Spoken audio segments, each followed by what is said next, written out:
the Kuwait War.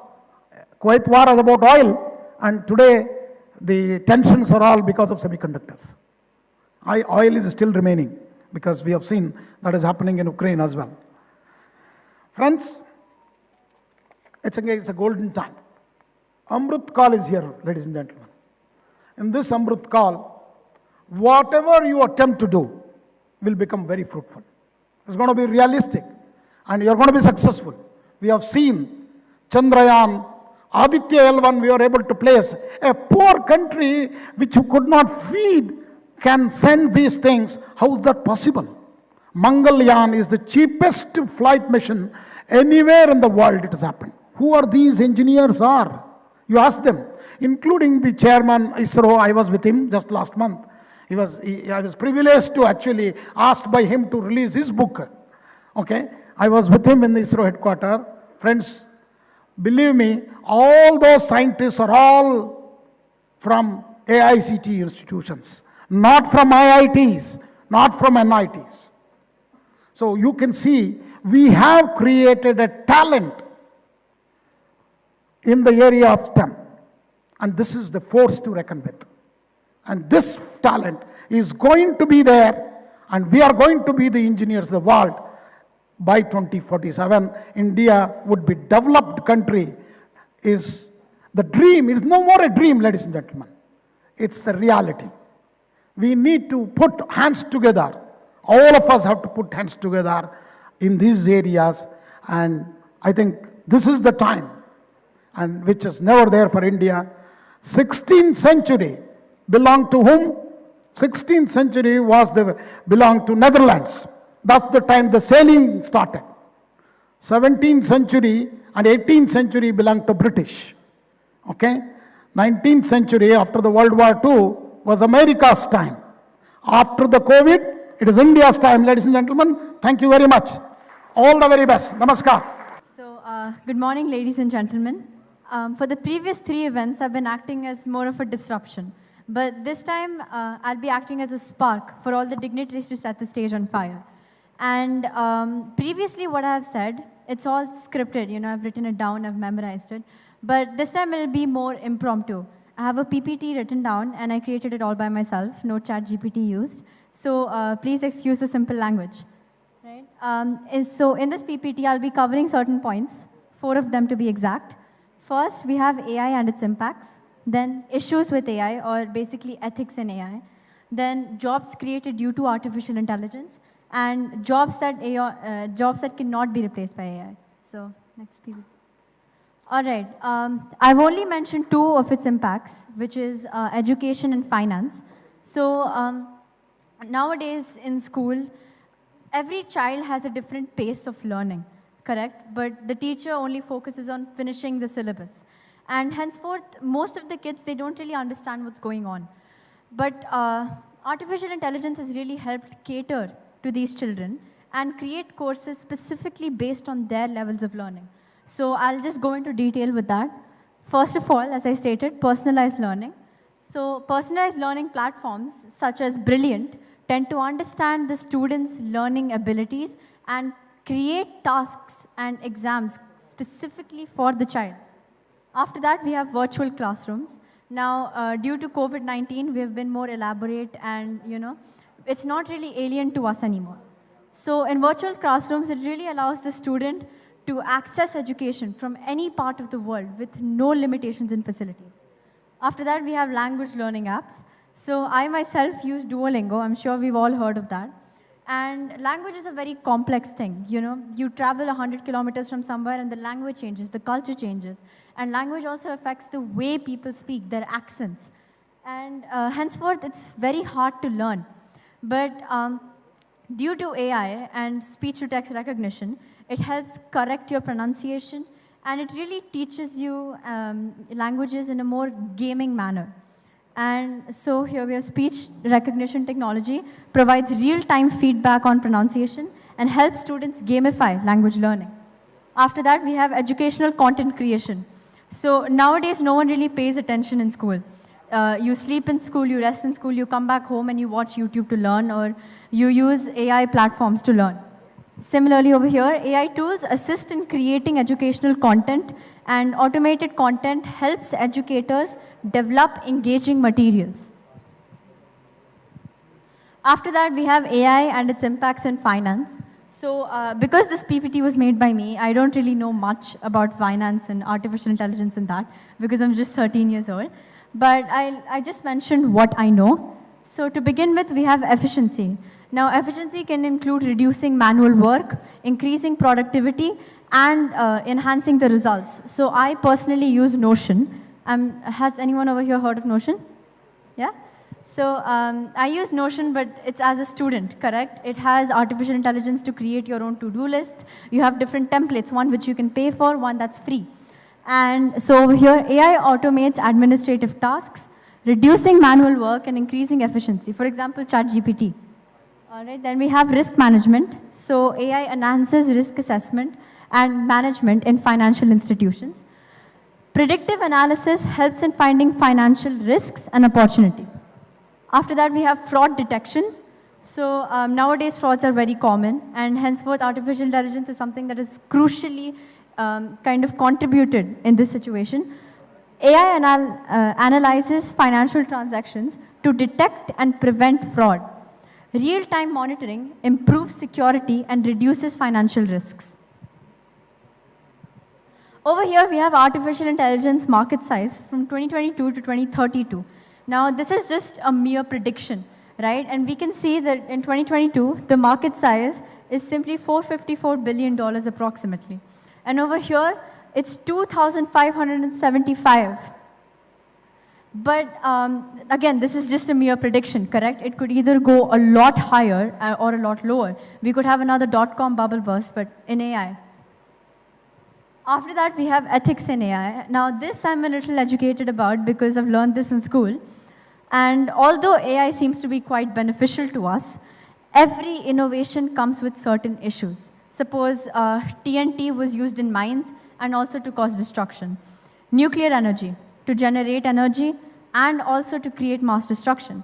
Well, AI is no different, and henceforth, there are certain rules that we need for AI to really work properly. Now, over here, we have certain issues that I'm most aware of.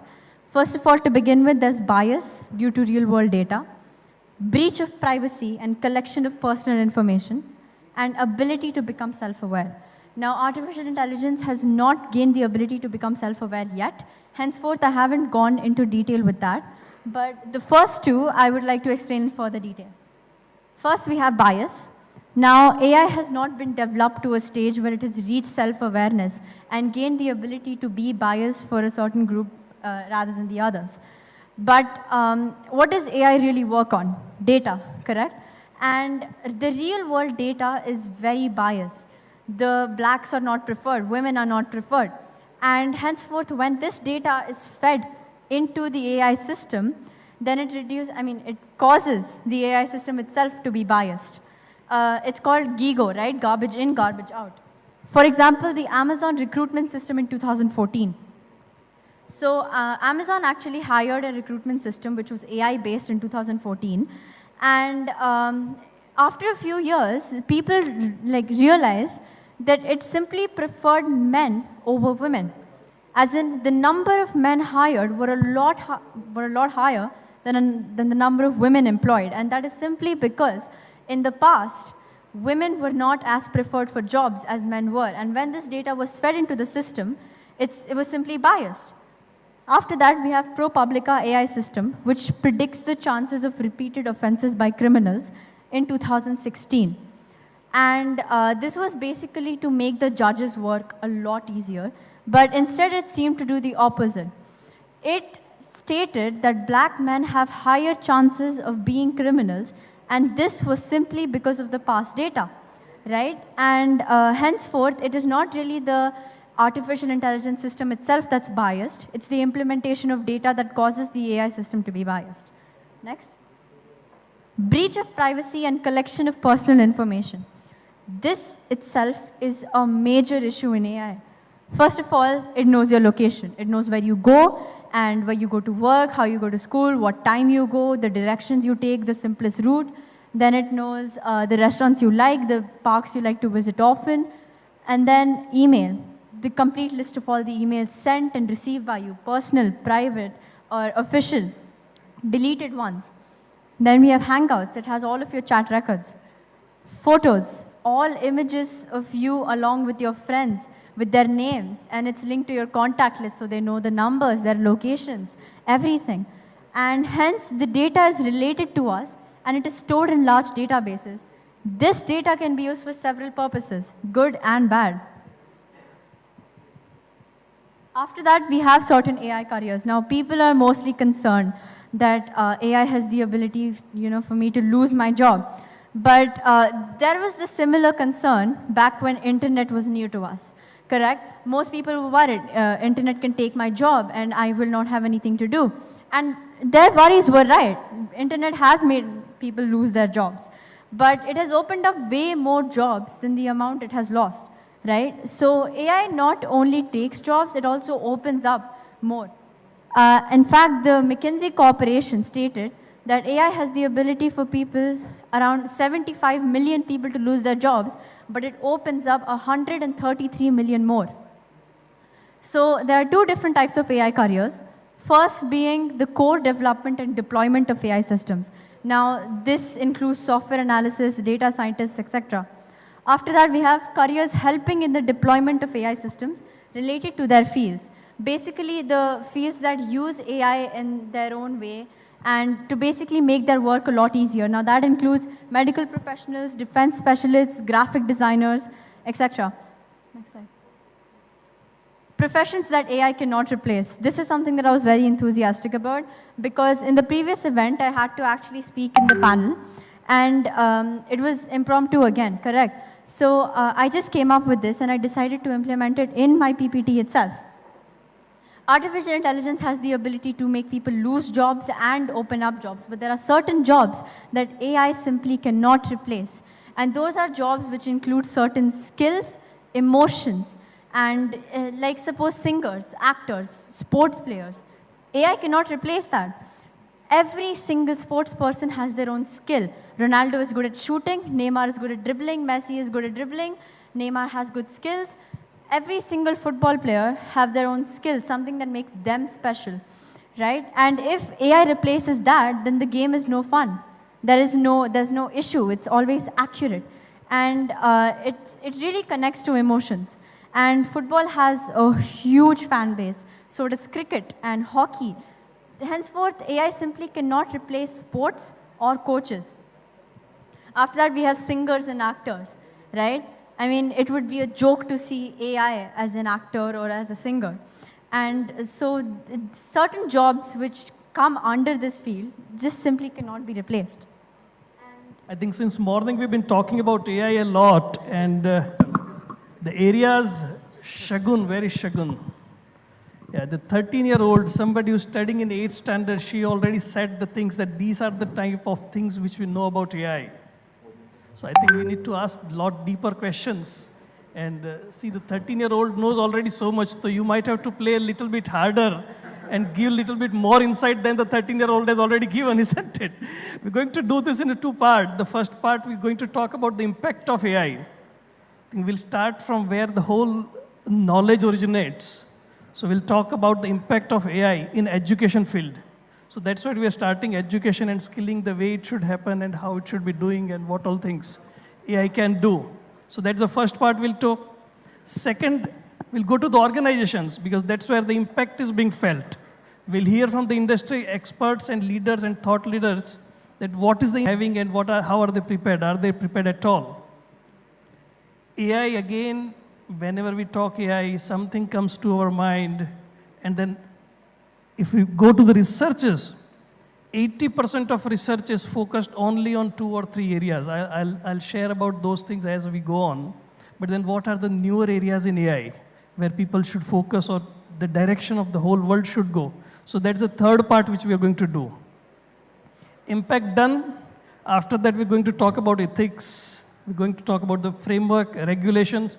So that's AI regulatory framework. We'll take a little bit deeper dive into that. That data privacy is something which concerns most of us. So we'll talk about that. And finally, we'll end this presentation and panel discussion with ethical and responsible AI. So we'll hear the views from gentlemen here. So that's the flow. Ganesh sir. I'm ready. So what I'm going to do is I'll start with a set of questions that we got from the audience in advance. So we start with those questions. So I'll start with the first question. How can traditional education integrate AI effectively? So this is primarily for enhanced learning, looking at teaching methods, curriculum, etc. So this question I would like to request Mr. Sumit Kumar. Can you please take a mic and share your thoughts, please? Sure. I think lot was covered by the young generation when she was presenting, right? So the education system needs to be looked at in a new perspective. Again, it's my opinion. Chat GPT, etc., is something which will help the students in terms of knowledge. But there has to be a lot of focus on creativity as well as social emotional learning, right? And that's going to be very important, right? AI is definitely going to help, again, aid the students as well as teachers in terms of knowledge, content creation, assessment, and reduction when it comes to administrative efforts, right? So those are things which are given in terms of advantages. But what needs to be looked at is how do we help still maintain that empathy, the connections with the students, right? And there is where I think that should be the focus, and that would continue to be the focus when it comes to education. And again, lot of things around creativity, right? How do you assess not the knowledge, but you're assessing the skill, right? There's going to be a lot of focus on skill, creativity, and experiential based learning, right? And there's going to be a shift from how good you are in terms of content knowledge, but there's going to be more focus on application, right? How are you applying the knowledge?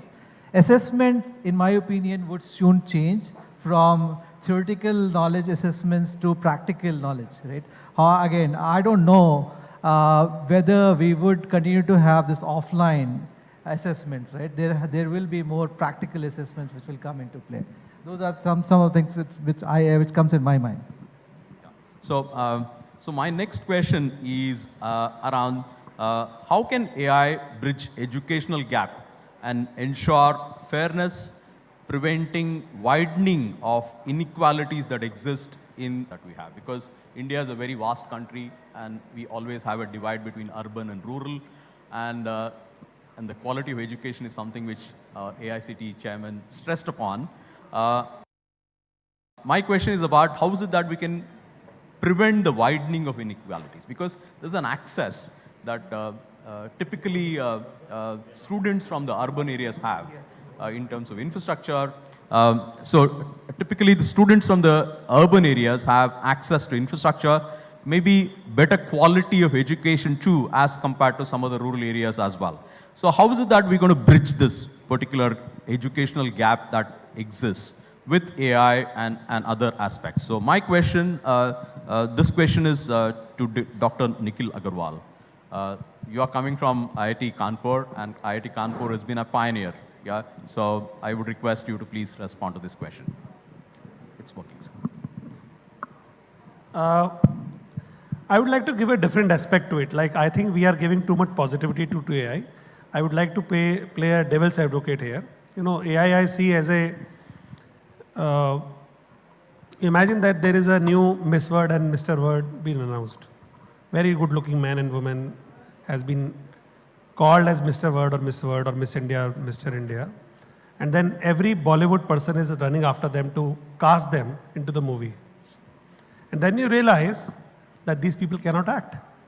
So AI exactly the new Mr. India or Mr. Or Mrs. India or Miss India. This is the situation of AI today. Maybe 10 years down the line, they may decide to act. So I think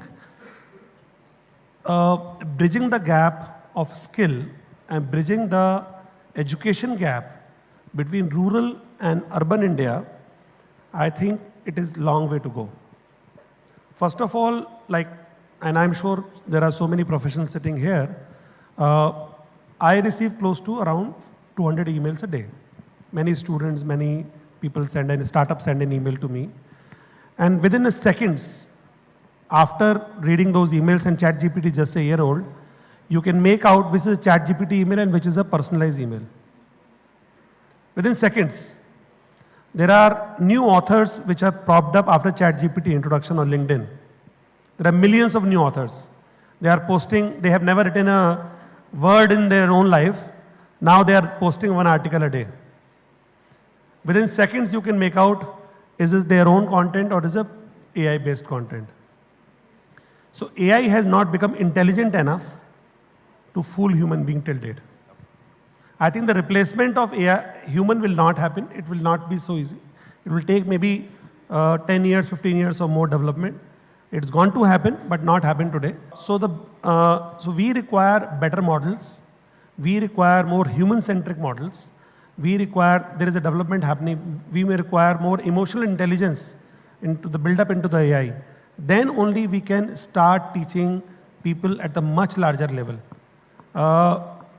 I don't think, and I'm really sorry to disappoint a lot of people here, I don't think AI can bridge the gap of education between urban and rural so easily as we speak about, as of now. So thank you, Dr. Agarwal. I would say it is humane AI is what you're referring to in terms of try and look at building empathy and emotional intelligence or whatever it is into the technology as such. Now that we have understood the impact of AI on education and skilling a bit, I would request Haresh to take over and look at the employability in the jobs. Different sentiments going on in here, isn't it, about the AI? I mean, how do you guys feel about AI? I mean, do you feel very upbeat about it? Any depressions coming in or feeling neutral? There's a code on this table. Everybody has this? Can you check this? So there's a QR code on your tables. There's a QR code. Do you want to scan this on your mobile and you'll come up with a screen? You don't need to download any app. No downloading. Let's talk something technology. So there's some technology happening. And just let me know, you're feeling upbeat about the AI, you're feeling depressed, you're feeling neutral about it. Let us know. We have somebody who has already voted. 2. Okay. And this is going at upbeat, neutral. Come on. Nobody is nervous here. Very good. Good signs. So you can look at the live results back there. So 9 people upbeat, 11, 8 neutral. Nobody is nervous yet. I think this is good sign. Okay. Some more people? Lovely. I think the mood is positive, Ganesh sir. We can go ahead with the next session. Otherwise, if it was depression, I think we would have gone to doctor. Though the doctor is orthopedic doctor, we could have still asked for some medicines. We have doctors who's going to talk about the AI. Charlene, I would want to come to you because you manage this job-related stuff. Everybody is worried. I mean, Shagun said jobs are going and people talk about jobs going. There'll be a lot of job losses which is happening. Job displacement is going to happen. What do you think organizations are doing about this? How can they handle this? And there could be economic and social impact of those people who are getting displaced. What do you think organizations are doing for this? Sure. Well, good morning, everyone, and thanks, Harish, for that question. If I may take a little step back and try to probably bring some context to the ChatGPT. The GPT essentially is general purpose technology. And this is not the first time that we're experiencing a general purpose technology. We've had, a 3-mast ship. We've had steam engines. We've had cars. We've had aeroplanes.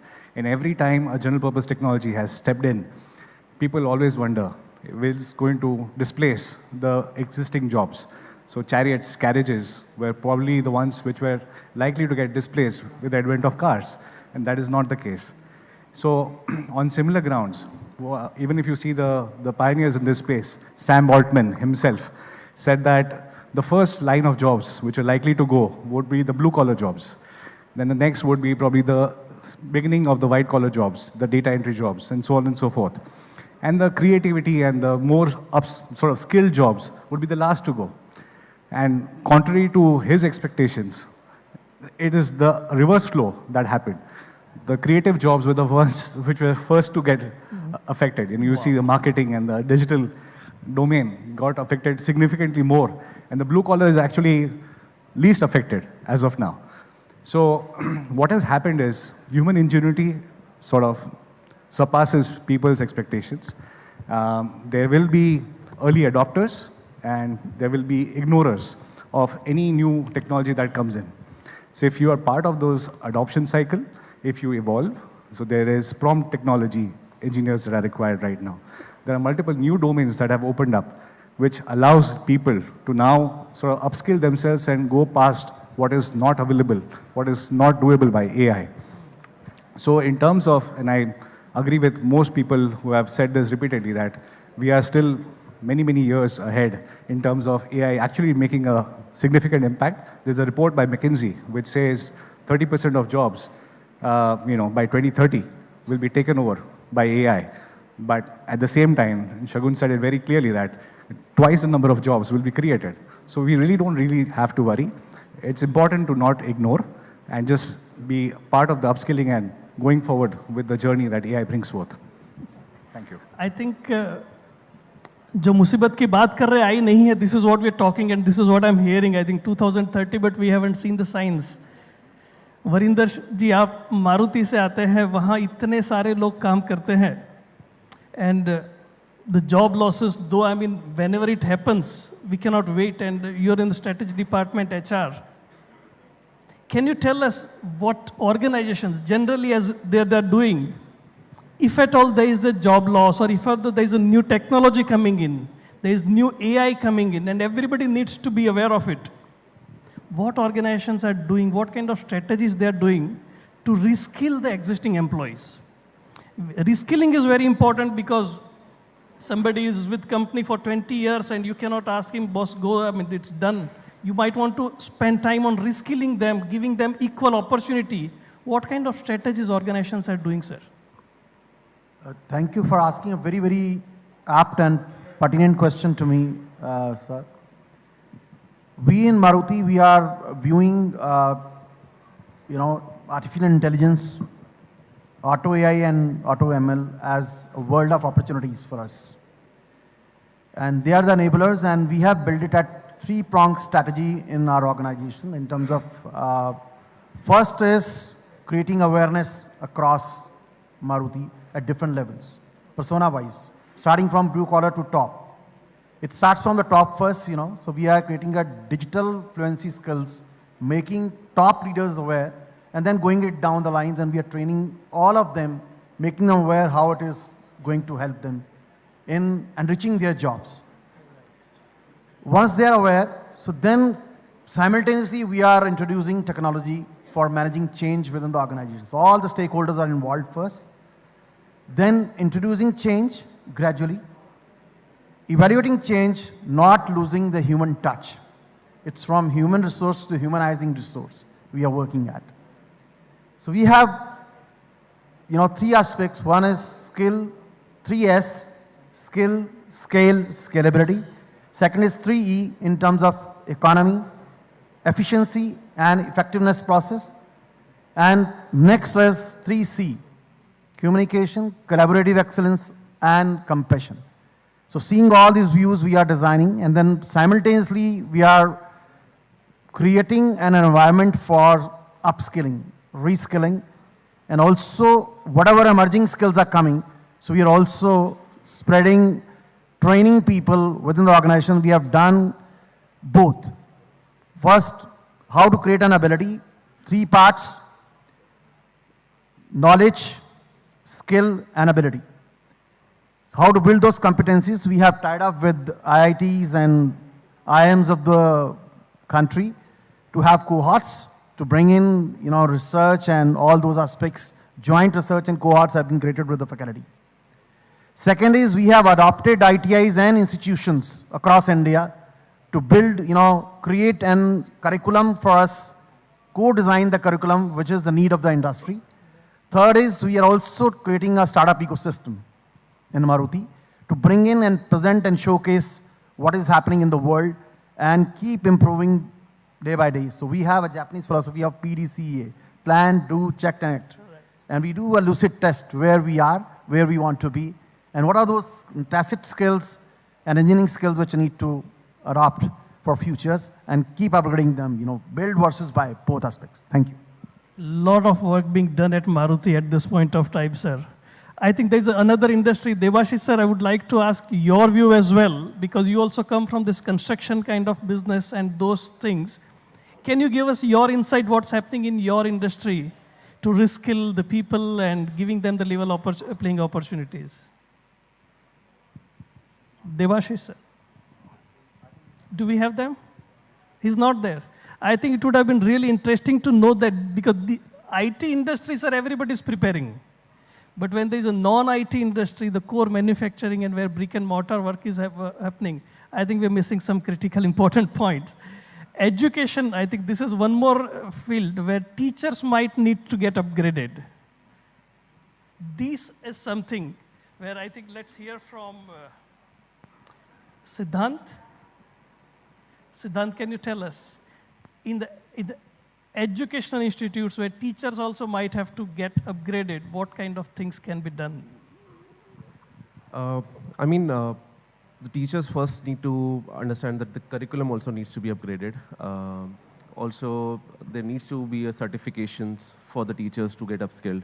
A lot of organizations these days are providing certifications. They have academia programs which they can collaborate with. The universities can collaborate with the organizations to be part of the academia programs.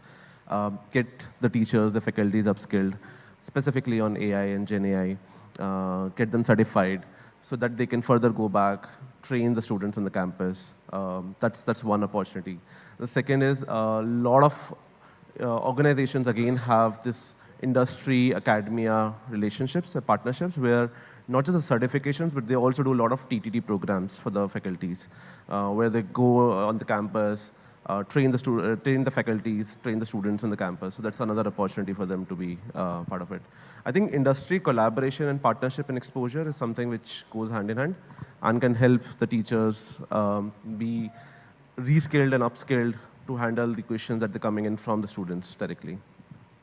I think hearing this question, the upskilling of teachers from the academician would be good. I think Venkatraman sir, can you share some insights about this? That what's happening with upskilling of the teachers with respect to AI? Hello, thank you. I think you raised a very valid point that we need to upskill, reskill, sometimes just give that sense of, first of all, it all starts with embracing the change. Whenever you want to say upskill or capacity building or leadership, we use it in different contexts. But basically, if you look at Telangana, what we are trying to do, we're not going to do one size fits it all kind of an approach. We're looking at the different categories of teachers. We have different levels. You have those from typical IITs, NITs, and from those from the universities. But you have to really categorize them. What is that basic? It's not that you start a program on AI and then float it and then give it to all. We are looking at core engineering, if you talk about technology. We're looking at specialized emerging areas, and then looking at the special needs. That's one. Two, we're also looking at a more inclusive approach towards capacity building. I was just making a comment in a lighter vein, if you don't mind. The whole panel is full of men. And if you look at the workplace today, if you look at my student base, 60% of my students are girl students. 50% are faculty from women segment. And I need to address those issues. So one, my upskilling has to be inclusive. Two, my upskilling has to be reaching the audience in the right manner. I can't have an advanced AI course where the core engineering is suffering because the basic knowledge is not there. So I will have to do a skill gap, knowledge gap, and a training and needs an assessment, and then do it. Second thing, you have to also recognize that somebody, our young girl told just some time back, I think she said, 100 kilometers, 200, be saying what happens in Delhi will happen in Hyderabad. So what happens in Odisha will not happen in Bengal. So we need to be region specific, and also the local, pace of learning. For example, those who are from rural backgrounds. My university has got 9,000 top minds of the state, if not country. They come from 10th class. Then I have to upskill them in technology. Then I have to upskill them in skills. Then I have to upskill them in placement. And so it's a big I don't say it's a challenge, it's an opportunity. And especially people from the training and this thing. So my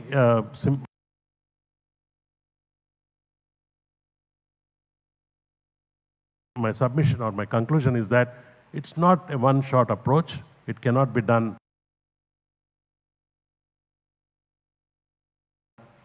with a single this thing. It has to be studied in detail and rolled out in phases. Thank you. I was tempted to say that this is going to be big.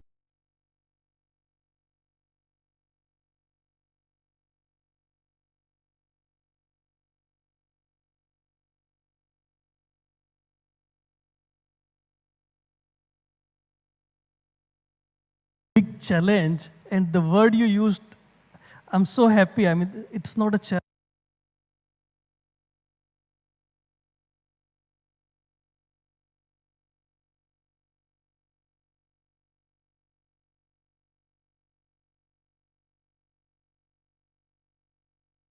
It's an opportunity. I think excellent. That's really wonderful. You know, the way.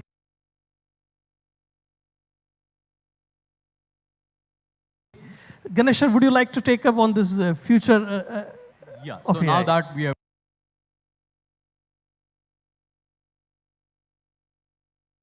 understood the impact of AI on education and skilling, we also looked at employability and job.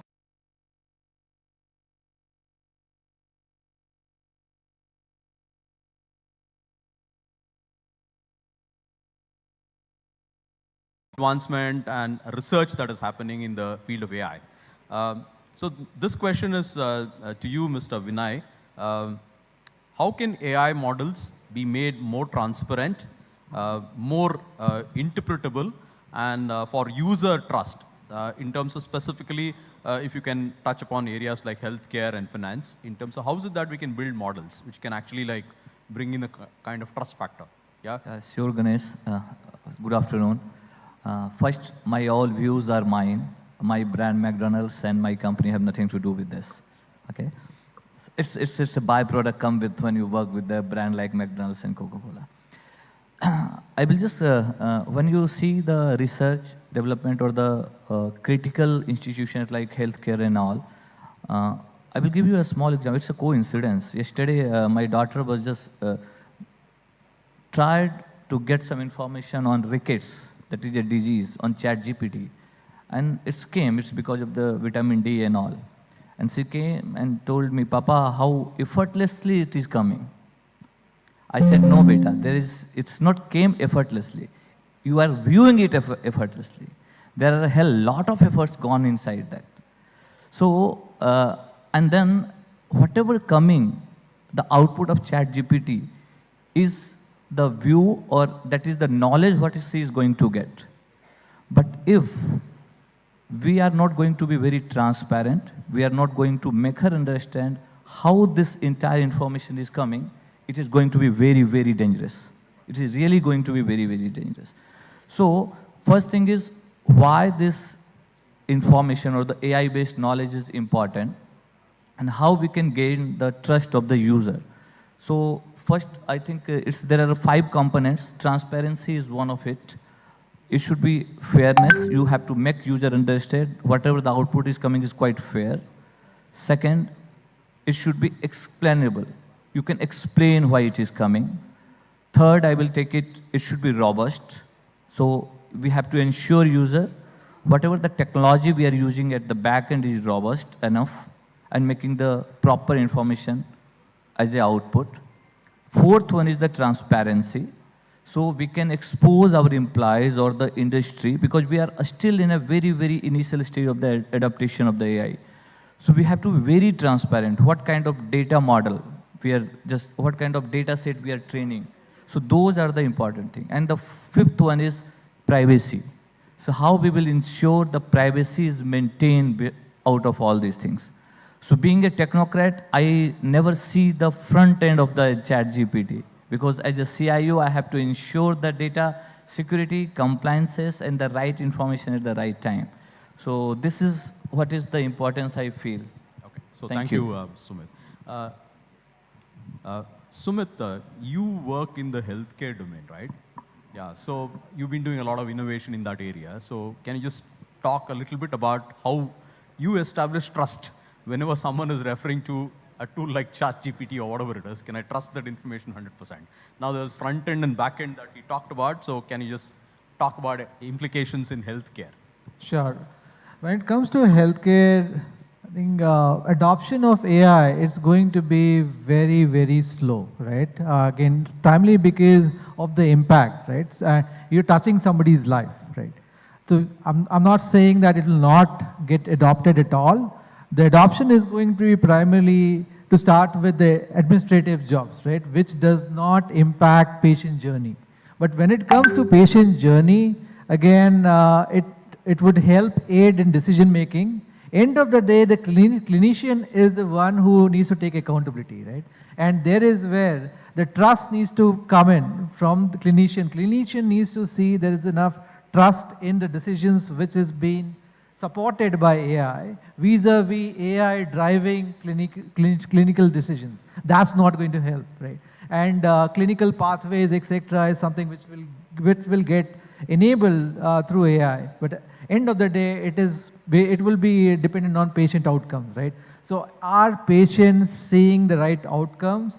It is not about efficiency, it is not about cost, right? Yes, those are going to be important, but it is going to be all around patient safety, right? So again, I would say this industry is going to be slow in adopting it, especially on the clinical side, but there is going to be a lot of innovation out there. Okay. Thank you. So my next question is in the area of advancement and future advancements and research that is happening in the area of AI. So Saurav, you've been working in this area and you've been building a lot of applications and you're using the technology too.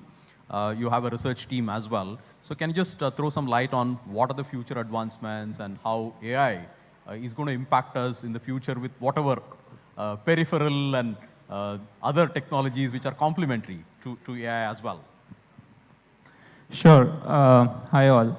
So I'll take this question as the opportunity to share a vision for the future that I have, wherein most of the human labor, human effort is replaced by AI. So as of today, or if we go back in time when we did not have machines, why were humans working? Humans were working because of the compulsive needs of food, shelter, clothing, survival, and a curiosity to explore the universe or the world that we see around. Now, at that time when there were no machines, only energy that functioned was human energy. Human had to move their hands, human had to do things. Then machines came. Most of our work was taken over by those machines, but not all. And those machines were partially capable. They were not able to do, they were able to do some physical things, some non-physical things, but as time proceeded, we learned what we have to do and what machines should do for efficiency. Similarly, when this advancement in machine learning and AI is coming, I see a world where a small number of humans and a large number of machines and AI bots are running this world. And humans do not have to work for livelihood, for survival. Most of the activities that we do on a day-to-day basis or corporates do will be replaced by AI bots, video bots, machine learning algorithms, and human time will be saved for even more constructive things like research or understanding the outside world in a deeper sense, or looking at planets and stars and understanding what is out there. Or we can spend our time on creativity, which is imaginations, which machines cannot do, including AI ML. And similarly, humans will spend their time on understanding their inner consciousness or their inner world and enjoying life. Like they'll be more with people there'll be more connections, there'll be more with nature. So we are moving to a time when most of our tasks will be offloaded. The concerns that we have about reskilling is when the technology will take over most of the human effort and we don't have to do anything. In terms of the research direction, to support this, we are moving into, in the immediate sense, autonomous driving is coming, human avatars are coming. We transitioned from chatbots to now voice interfaces are coming, and most of the human interactions is in voice. Those voice interactions or voice interfaces are just outside. They will be out in the market pretty soon. And then video interfaces are coming, video bots are coming, video avatars are coming who humans like humans do. Today they're not able to emote well, they have limited understanding of the natural language and limited emotional intelligence as everybody pointed out, but the research is paced in such a way that those milestones will be achieved in a few years, and we'll see a world where most humans do not need to work a lot. Yeah. Thanks, Saurabh. My next question is Nikhil Agarwal. You are widely traveled and you have actually been a part of so many symposiums across the world. How can AI be regulated to ensure ethical use across applications? So there is, ethical AI is certainly a big issue. There is already an effort, Rajiv Chandrasekhar made a statement. There is a task force which has been constituted to understand the responsibility of the AI. So more than the ethical AI, I would use the term responsible AI. Ethics is a little a thin line. We all are responsible people, and that's what differentiate between us and any other robot or a machine, that the humans are more responsible, humans are more emotional. So my first comment about the emotional connect of artificial intelligence or emotional aspect of the any kind of machine which is there, which is important. There is a institute, in fact, now been funded by most of the top tech institution. It's called Institute for Responsible AI. It is, I think, is based out of California. There is effort being done at the EU level about the responsible use of AI. So there is already quite an effort which is going on across the world, that how the AI, first of all, one of the challenge I'm sure a lot of you must have seen, the AI gives non-verified data. In fact, that problem has been partially resolved in the new version of Gemini, which is Google AI, which is also called the Bard. So in Bard, that is partially resolved, but their dependency is also on the search data. Now there is an effort going on with NVIDIA. NVIDIA has a new AI model called Merlin. Then Facebook has another model called Lalama. So there are various models which are trying to understand and verify the data whether, so if you upload the fake data online, let's say this particular event has happened on 26th of January 2024, and after a while you ask the AI that what happened in this event in 2024, what Shrikant Sinha or Nikhil Agarwal or anybody else have said, most likely AI will pick up that information and give you. So that is the responsibility of the AI to give a verified information. So still the dependency is on the online data. The verification is a challenge. So that's the reason I said when the AI has to be more emotional and responsible as we go forward. And there has to be a regulation. You cannot go without regulation. Humans are bound by the regulation. Why not AI? Okay, so thank you very much, sir. So my next question is to Professor Venkatramana. How can countries collaborate to establish constituent international standards for AI regulation? I'll just reply very shortly. First of all, we are in the age of co-opetition. Co-opetition would mean not just competition, collaboration too. So when you talk about co-opetition, it means co-opetition, collaboration between countries, states, and entire thing. For example, the government of Telangana yesterday announced that we'll have the AI summit in Telangana. So it's a beginning. Similarly, if you have best practice around together and treat it like a, again, taking his word of responsible AI, how do we make it more societal, of inclusive? And how do we put some proper examination or evaluation? There are ifs and buts to that. So to begin with, I think, India being the tech leader and going future, the talent is here, we have the demographic dividend. I think we and people like us, all of us sitting in this hall, should really make a good amount of exercise on this. Without proper planning, it cannot be done.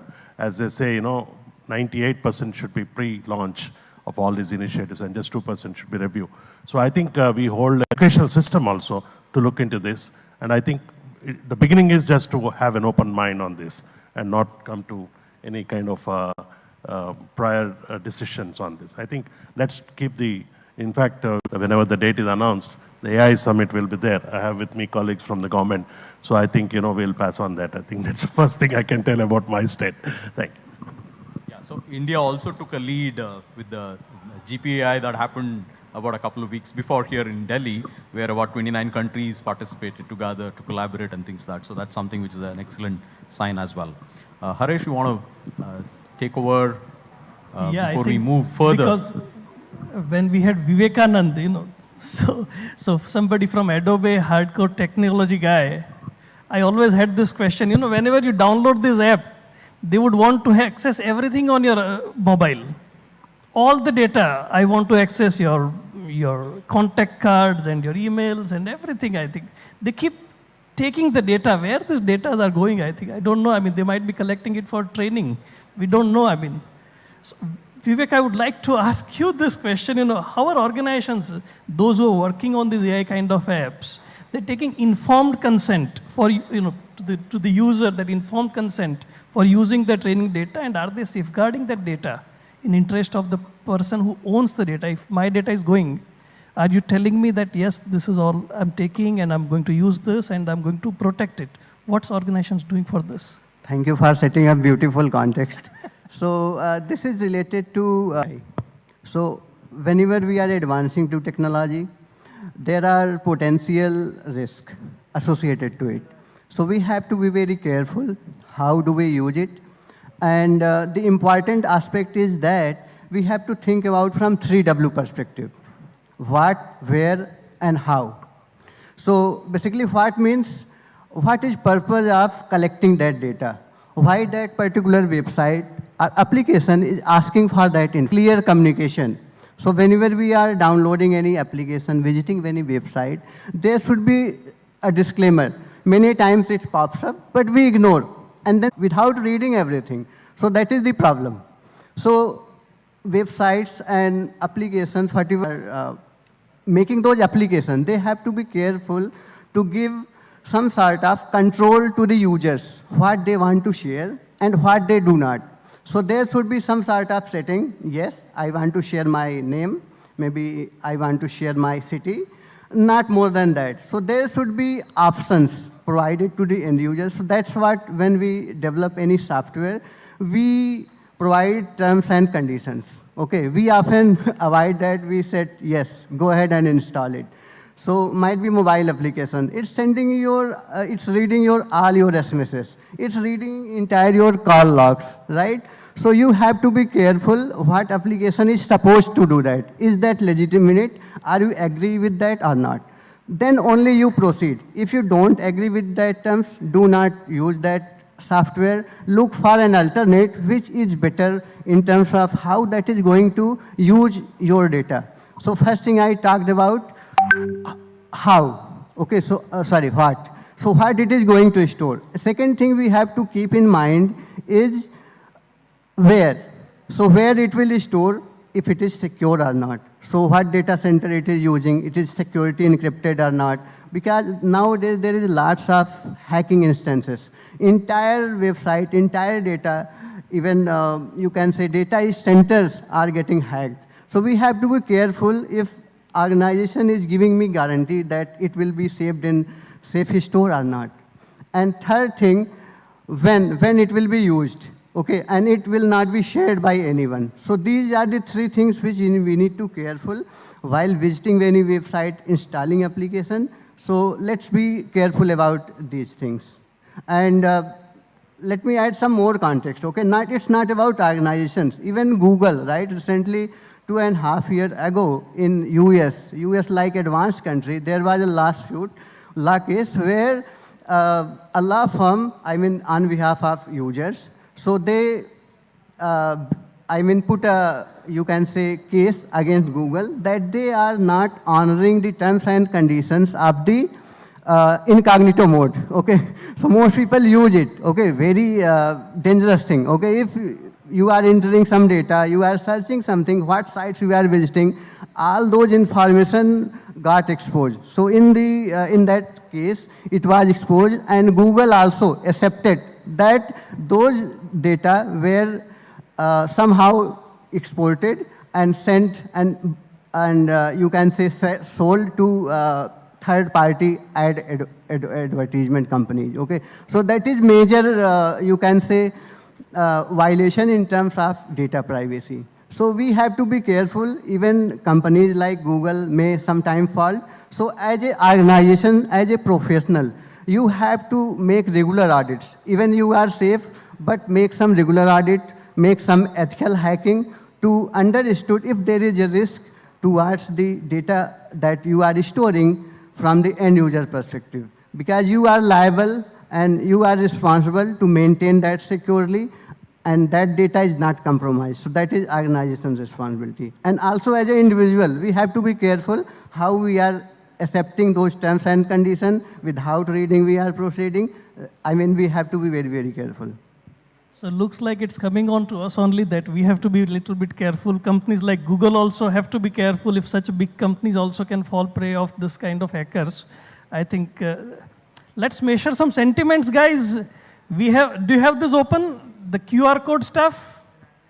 QR code thing? I would like to hear from you. Last time it was close question, either yes, no, or you to just choose something. Now I want you to put a word. When you hear a word called AI, what comes to your mind?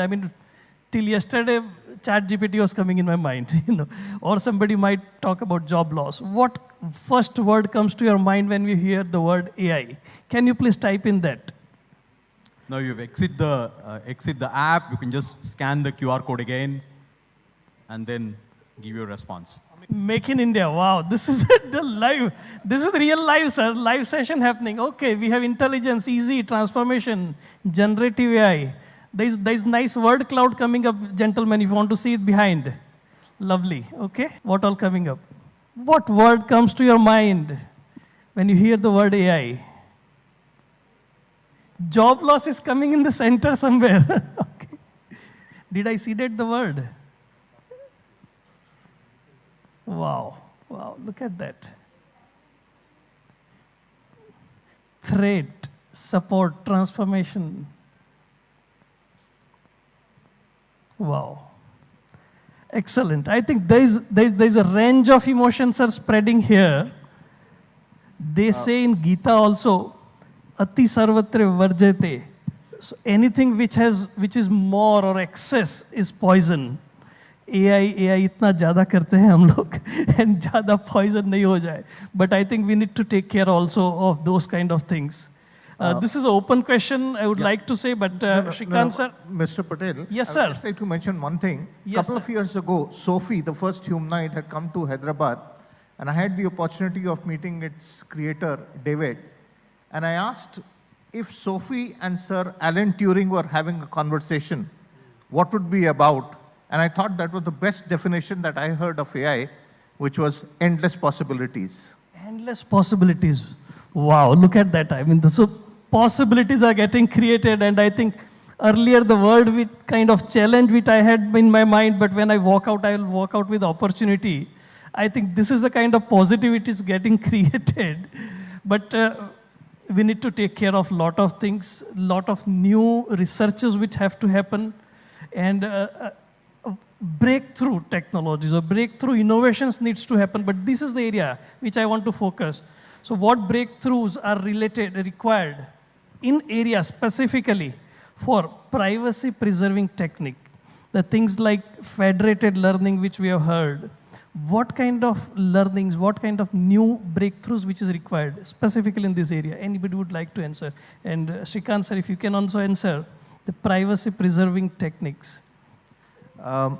Thank you, first of all, inviting me for such a galaxy of experts, being part of them. I think what we need to understand is a couple of things. First is, our students who are entering college today, by the time they graduate, 40% of the jobs will be non-existent, right? So we have to know that.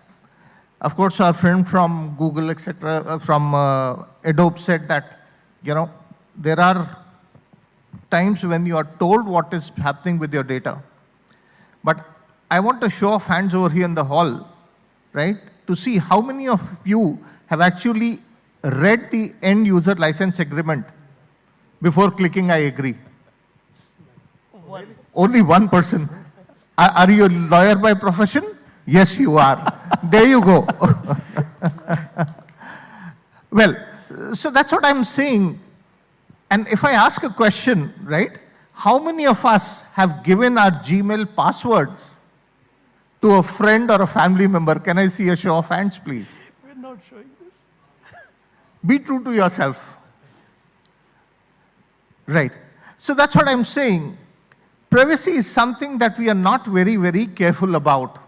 Right? A couple of years ago, there was this startup. I was part of the NASCOM, I was the CEO of NASCOM Foundation earlier, and we used to talk about tech for good and also startups, etc. So there was the startup which used to actually, whenever you enter a mall, through NFC, it used to find out what is there in your notes and your list. For example, you're looking at a Nike shoe and you put it over there, automatically you would get a message from the Nike store over there. So what was happening in the background was this was being analyzed, right? And it was not a real auction, but an AI-based auction through the various stores over there, where actually you were a product and you were being sold to those stores, and whoever was giving the best return and scheme, you were guided to that store saying that, look, this is how you reach that, and automatically your Google map would open up, right? And this was about 4 or 5 years ago. Today, if you look at it, it's important for us to see what's happening. About 6 months ago, 1.5 million records, right?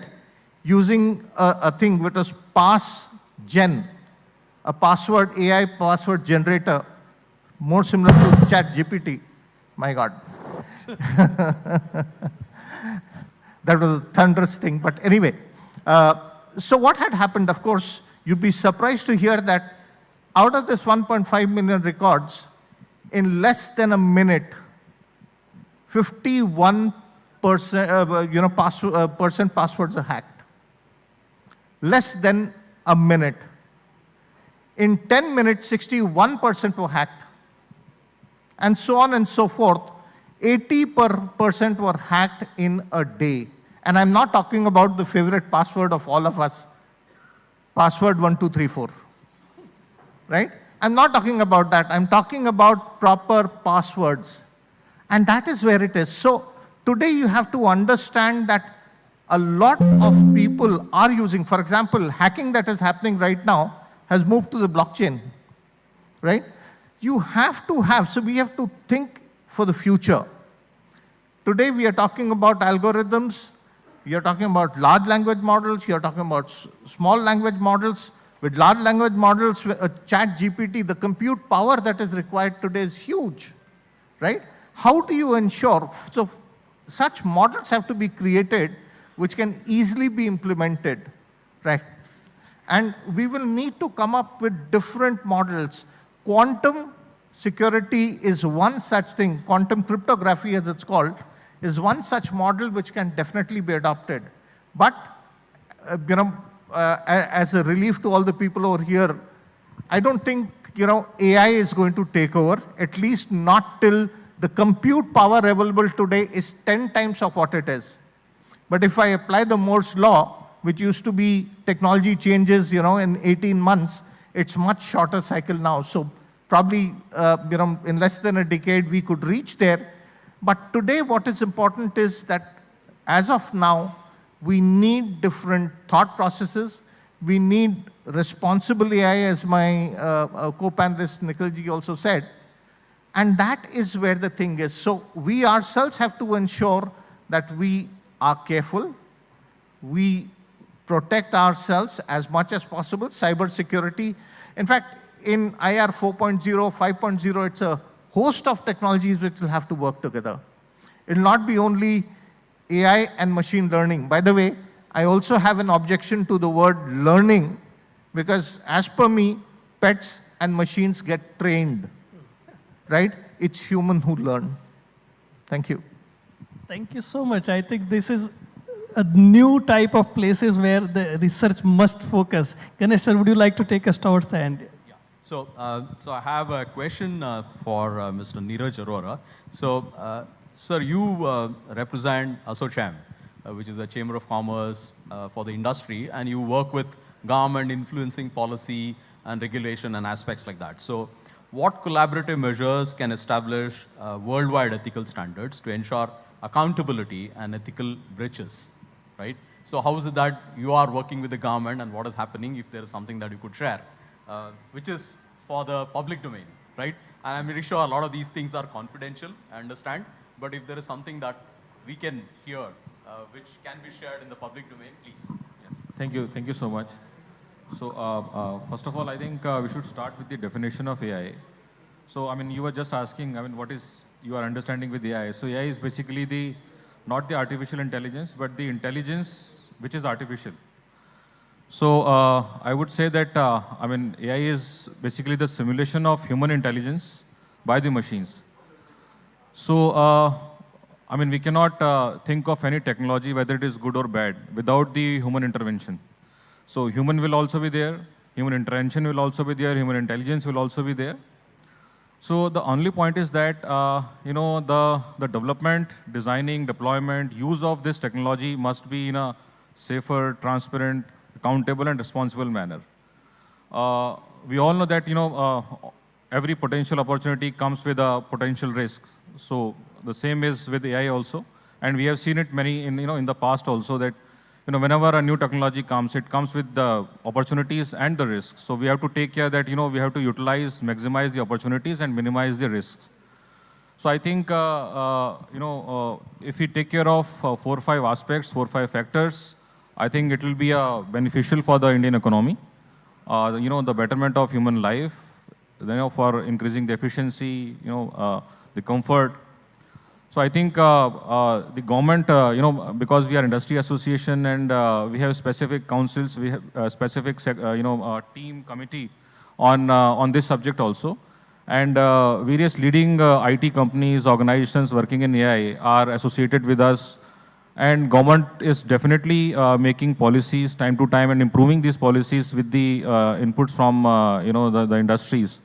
So many meetings have been done, and, you know, many regulations have been formed, and government is now fine-tuning these regulations by the input of various, you know, such companies. So I think government is now working on 4 or 5 aspects, which is data privacy, first of all, because, you know, now the technologies are using lots of personal data, and this data is stored somewhere, we all know. So government is making policies so that this data can be prevented, you know, this theft, you know, can be stopped, and this data can be utilized for the betterment, for the, you know, so government is making policies for that. Lots of inputs are already given, you know, this brainstorming is going on. Second, I'm personally handling this education and skill vertical, and I've seen that government is doing lots of work on skilling, upskilling and reskilling, because that is very much required.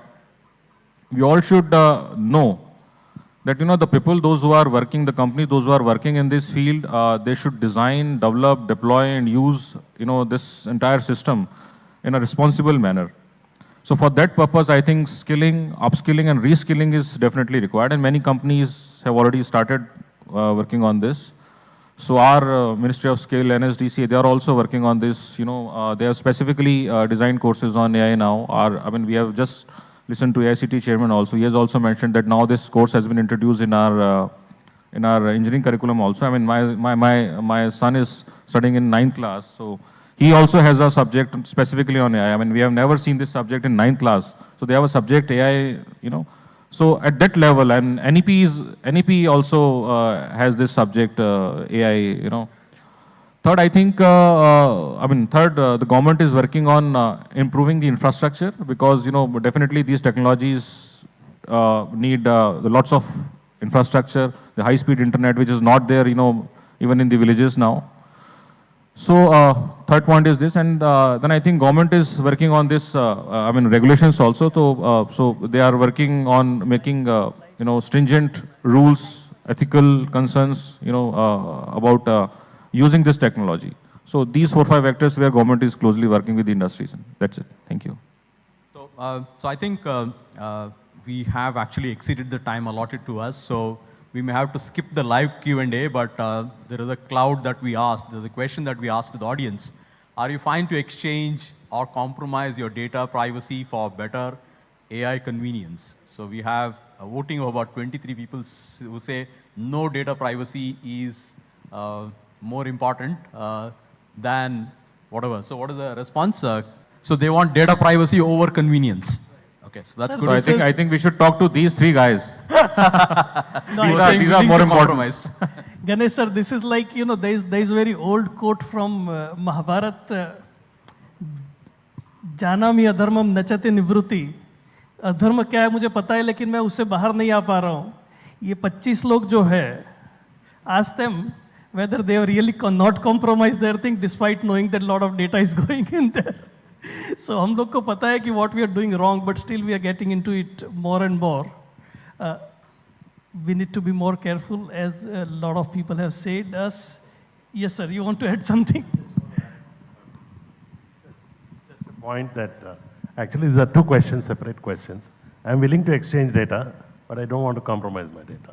So it's a double-edged kind of a question. Double-edged kind of stuff. I'm willing to exchange data as far as it's for good, but I definitely don't want to compromise my data. Very good. Okay, so thank you very much, panelists, for contributing to this exhilarating discussion, I would say, about disruption to innovation, covering various aspects that we talked about: impact to education and skilling, impact on AI to employability and jobs, talking about future of AI.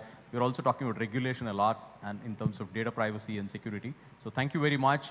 And since the questions are something which are already put on the Mentimeter. One thing I would like to say that, you know, it's very, very important. Artificial intelligence is coming, you know, so from a responsibility perspective, it's very, very important wherever it's compromising the human part or human, social part is concerned. No technology is good. So that's what, you know, while we are evaluating technology for our, organization as well. So we are keeping in view all those aspects while evaluating that up to what extent it is going to impact and create, damage to the humans. So then we ignore that. We take it away. If it is impacting health, it is impacting humans. So I always use one word. उसपे हम बोलते हैं, when human touch की हम बात करते हैं, कि मैं फूल हूँ गुलाब का एक कसक छोड़ जाऊँगा, मैं फूल हूँ गुलाब का एक कसक छोड़ जाऊँगा, मुरझा भी गया तो महक छोड़ जाऊँगा. So that's the beauty of it. So in terms of skilling also, we always say that तालीम कहाँ दी जाती है उन परिंदों को उड़ानों की, तालीम कहाँ दी जाती है उन परिंदों को उड़ानों की जो खुद तय करते हैं मंजिल आसमानों की. So sky is the limit for us. So let's work and find the world of opportunities through this AI. Thank you. So thank you very much. Jai Hind. आवाज नहीं आई. अच्छा, दूसरा सवाल. How is the Josh? How is the Josh? As an Indian Army officer, I tell you, sir बोले, ma'am बोले, कोई फर्क नहीं पड़ता. इज्जत रहनी चाहिए. Discussing armed forces and AI. So I really hope that next time we have a session, we deal with this point more, because armed forces and the defense sector these days are quite inseparable. Though it is a paradox that as army personnels, we are not allowed to be on social media.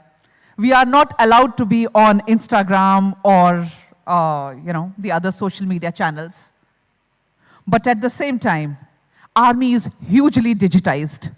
And every day, we are raising the notches and raising the bars even higher. So let me just give you one very basic idea. Well, it is a global village these days. Whatever happens in Ukraine or Russia or Israel or Palestine affects every single person, even in India. May it be business, may it be technology. Since I represent armed forces, I would like to tell you that whenever any new technology in defense is brought in any part of the world, automatically the technology of globe takes a rise. So nothing happens in isolation. I have a very interesting take on leadership. Since I'm representing my organization, I will not speak on AI in leadership today, but I will tell you that for the people of armed forces, leadership is still a contact sport. We meet, we talk, we engage, we know about each other. क्योंकि आज भी जोश, जुनून, जज्बा, खून, पसीना, यही हमारी जिंदगी है. So ladies and gentlemen, I'm very proud to be here and proud to be representing my organization, that is Armed Forces. So I'm very, very, very glad to be on this exalted platform here of Indian Tech Talent League. And my compliments to entire team of My Anatomy, ITTL, for putting up this amazing show. You see the topic that I have got to speak. From battlefield to boardroom, evolution of leadership in disruptive era. Let me tell you, my dear ladies and gentlemen, last 30 years of my life, I have actually lived, breathed this topic. And it would be my pleasure to share few life lessons. Let me begin by wishing all of you a very, very happy new year. And let me transport you to a very different New Year celebration. A dark, cold, moonless night. Date, 31st December 1997. Place, Leh Military Airfield. Altitude, 11,000 feet. Rarefied atmosphere. For those who do not know what rarefied atmosphere means, ask a Fauji. Rarefied atmosphere means that the oxygen is less, very less. Your lungs scream for oxygen. This night, the mercury had dipped down to minus 15 degrees. And when the world was celebrating to usher in the new year, a lone lady officer was supervising her team that was tasked with clearing the snow from the military airstrip. The purpose was to clear the airstrip so that the aircrafts of Indian Air Force could land in the morning.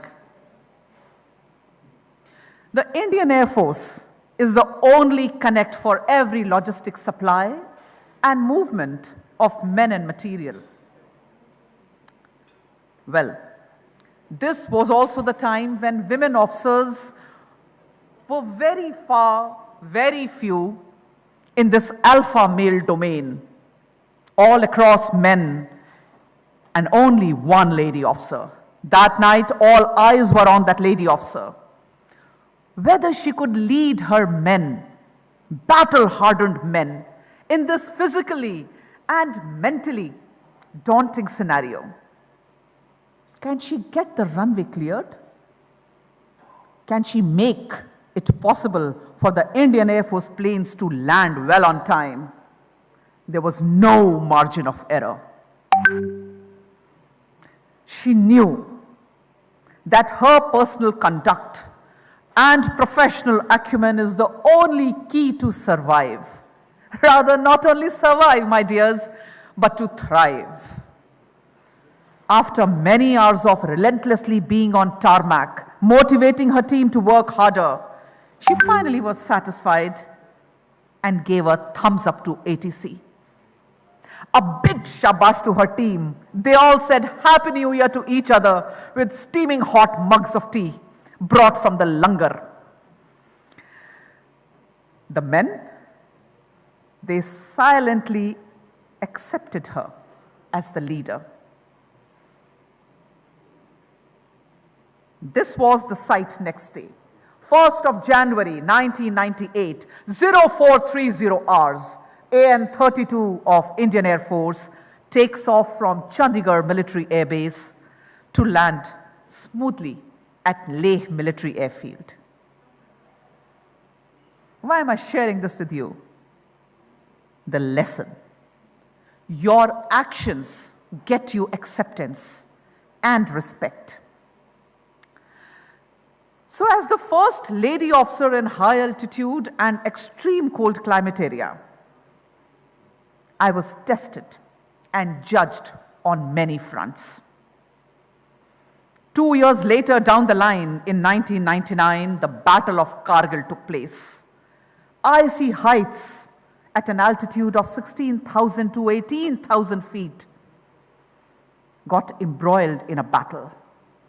By this time, I was well entrenched in my role as a supply chain management expert in high altitude. I became the first lady officer to be part of battle zone in Operation Vijay. I fought this battle as a mother of one child, pregnant with another child. I was in second trimester of pregnancy. My husband was fighting the battle in the most treacherous area of Dras. But above all, I fought this battle as a soldier of Indian Army. Gender does not matter.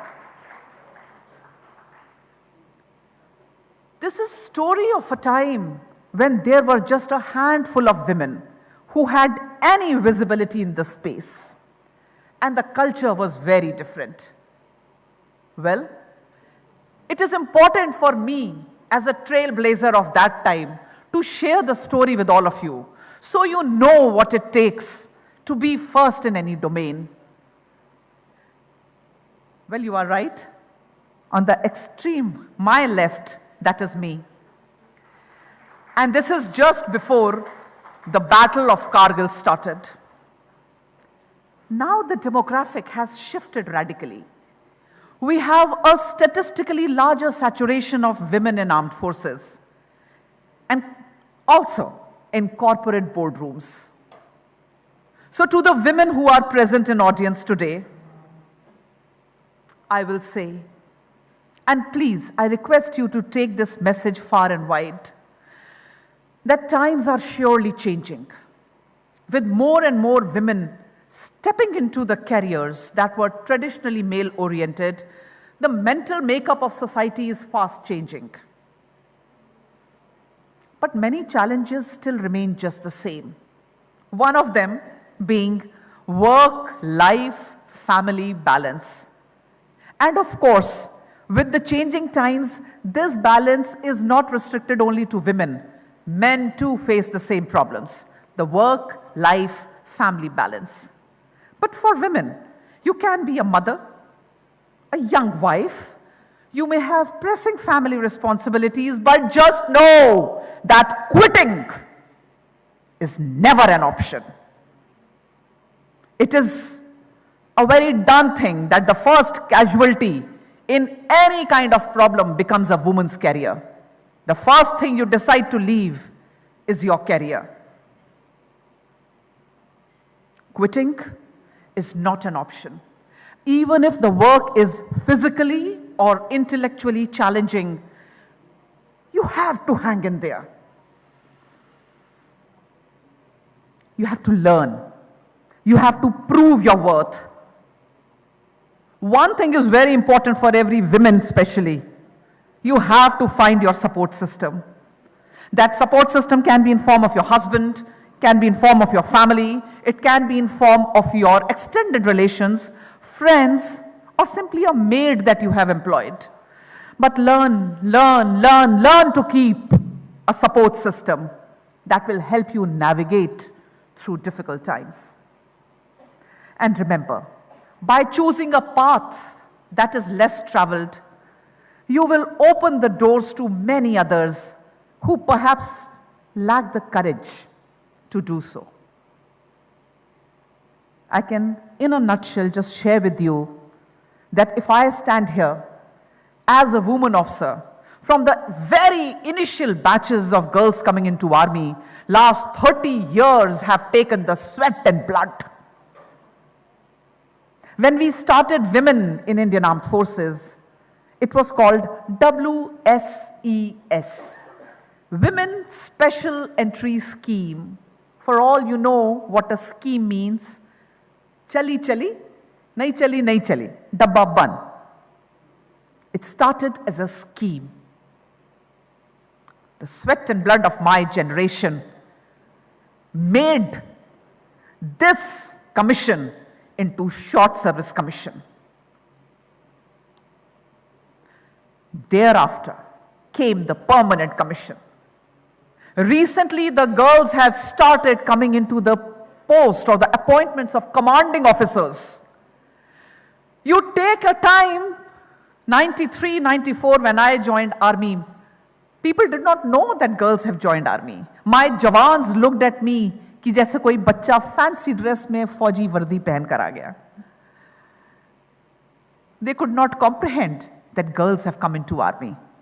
From that time, now when the women have started commanding the installations, what a huge journey it's been. And these disruptive eras take us forward. And I have a dream and I have a vision. And God, give me the opportunity to live to see the day when a whole squadron of Rafales is being flown by the women fighter pilots.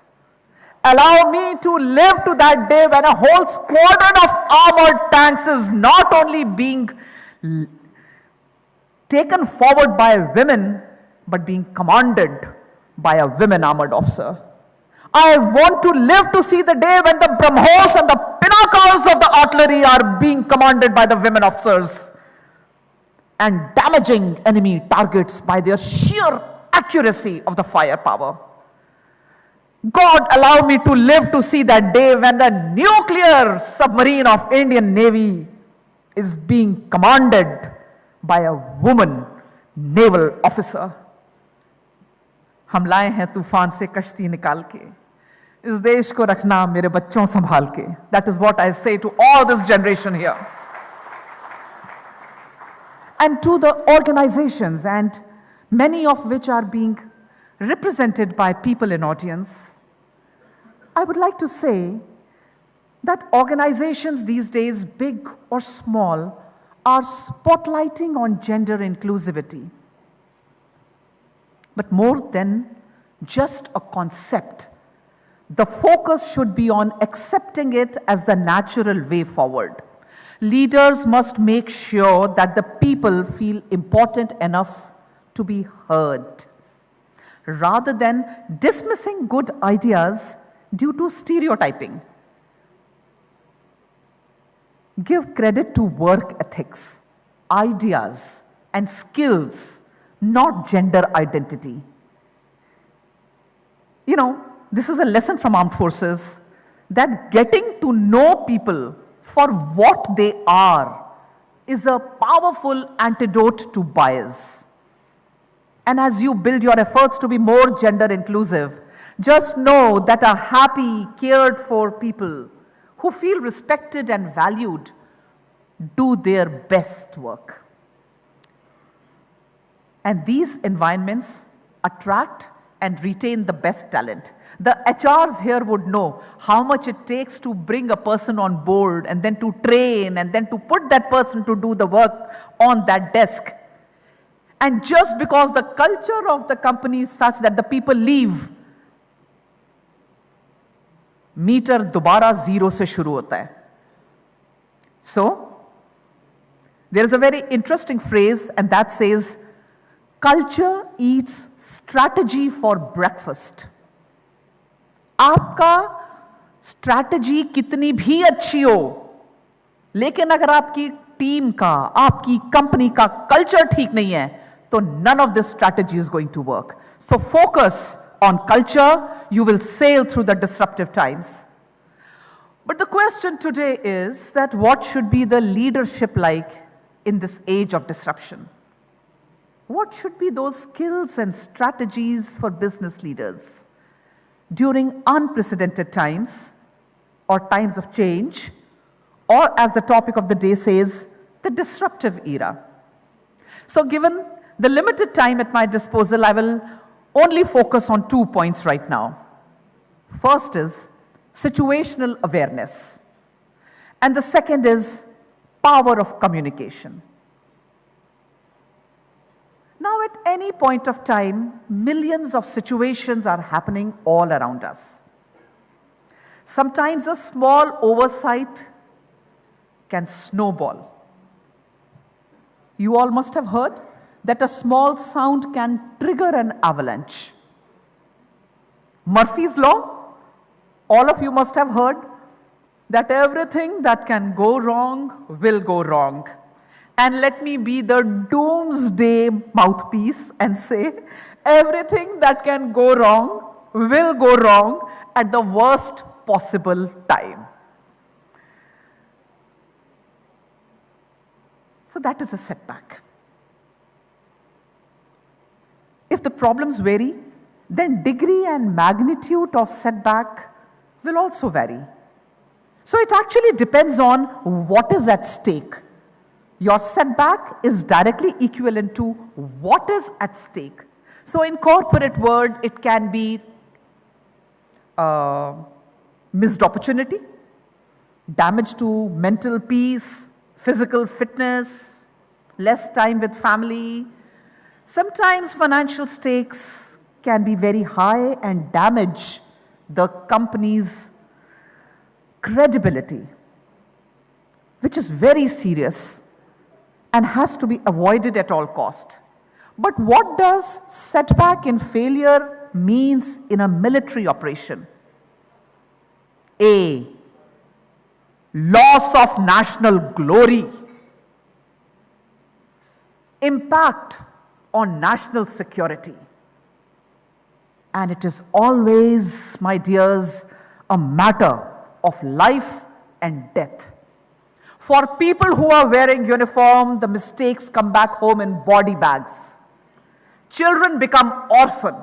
Wives turn widows. It's a wheel that cannot be turned back, and therefore, there are no runners-up in war.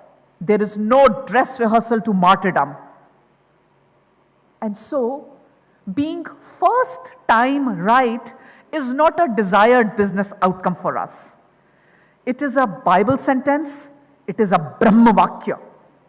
So if you carefully give me your next 10 to 15 minutes, mold these life lessons that I am going to share with you into your individual respective job profiles, and you train your team to follow it religiously, I can assure you today that 99.99% times you will be right first time.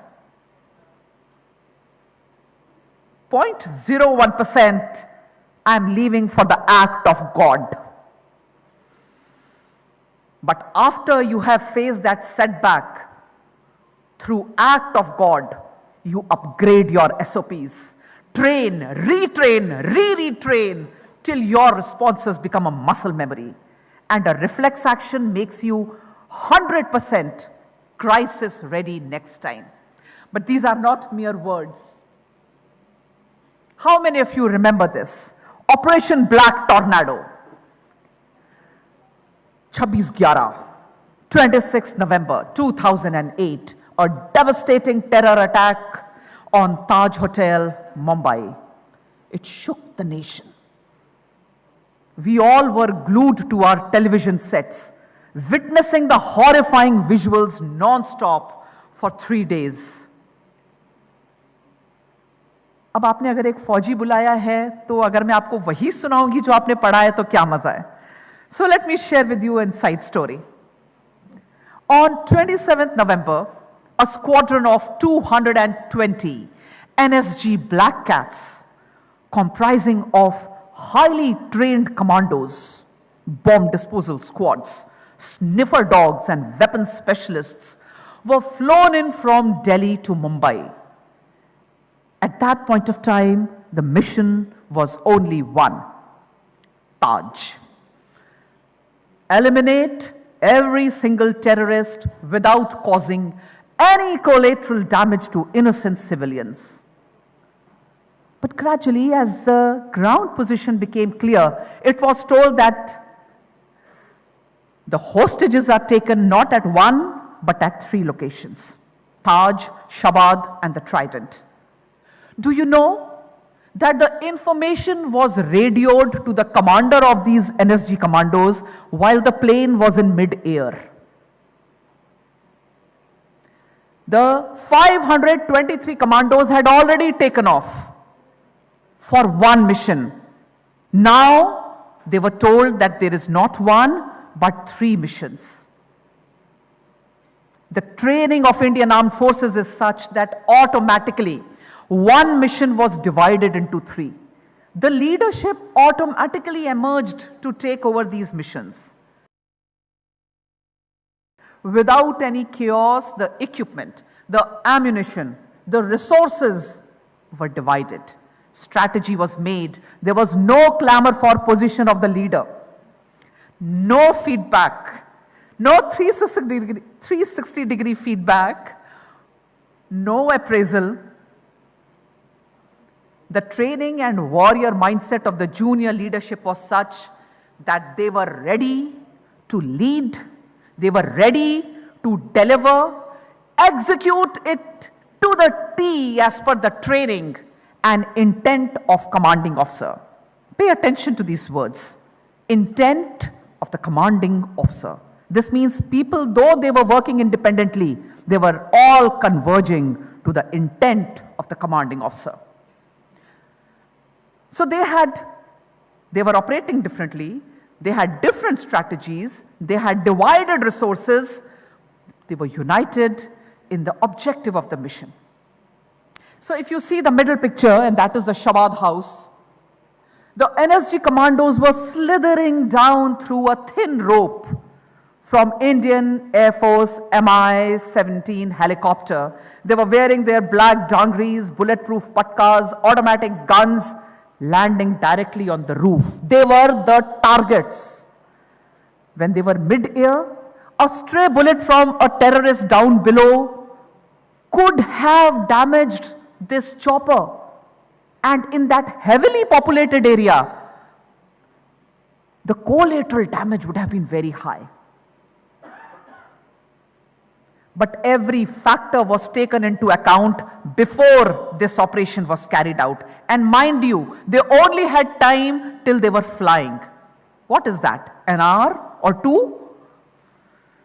With foresight, deductions were carried out and a successful operation was executed. There is only one word. The team was crisis ready.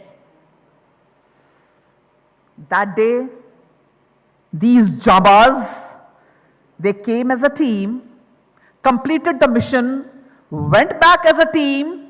Till date, give me one name that you know of that NSG Commando team member.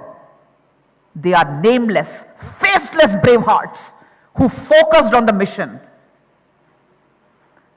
Well, there are so many leadership and teamwork lessons from that day that it is time get a chance to visit NSG Center at Manesar. you should see their simulation training for various situations.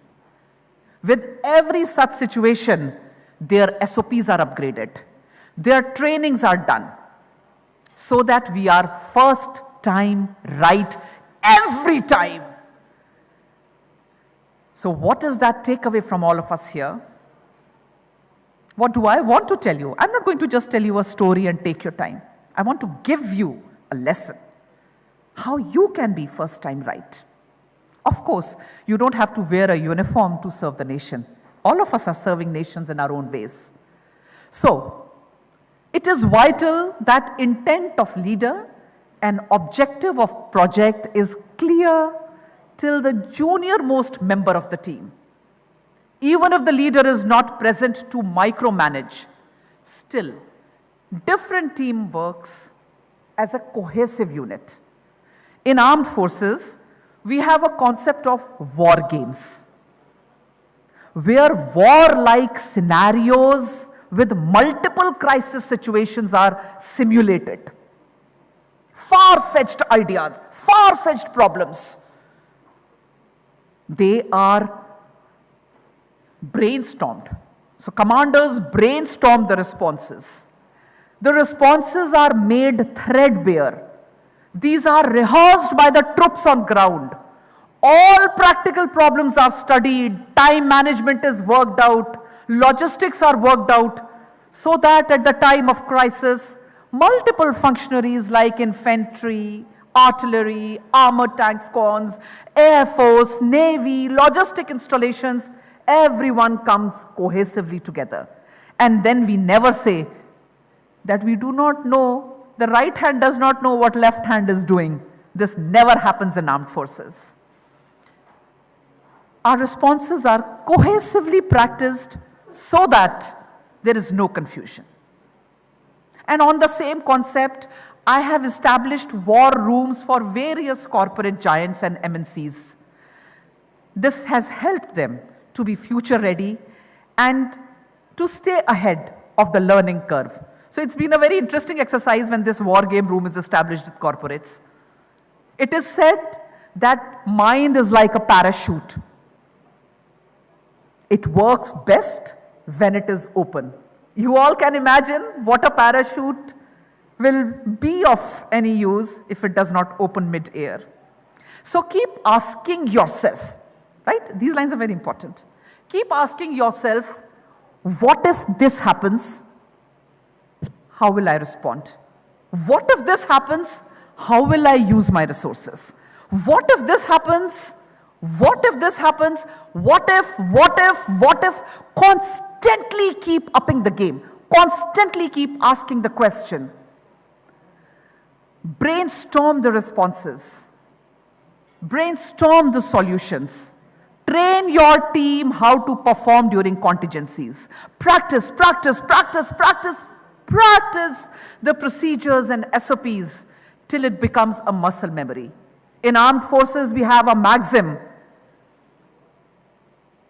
Those who sweat in peace, they bleed less in war.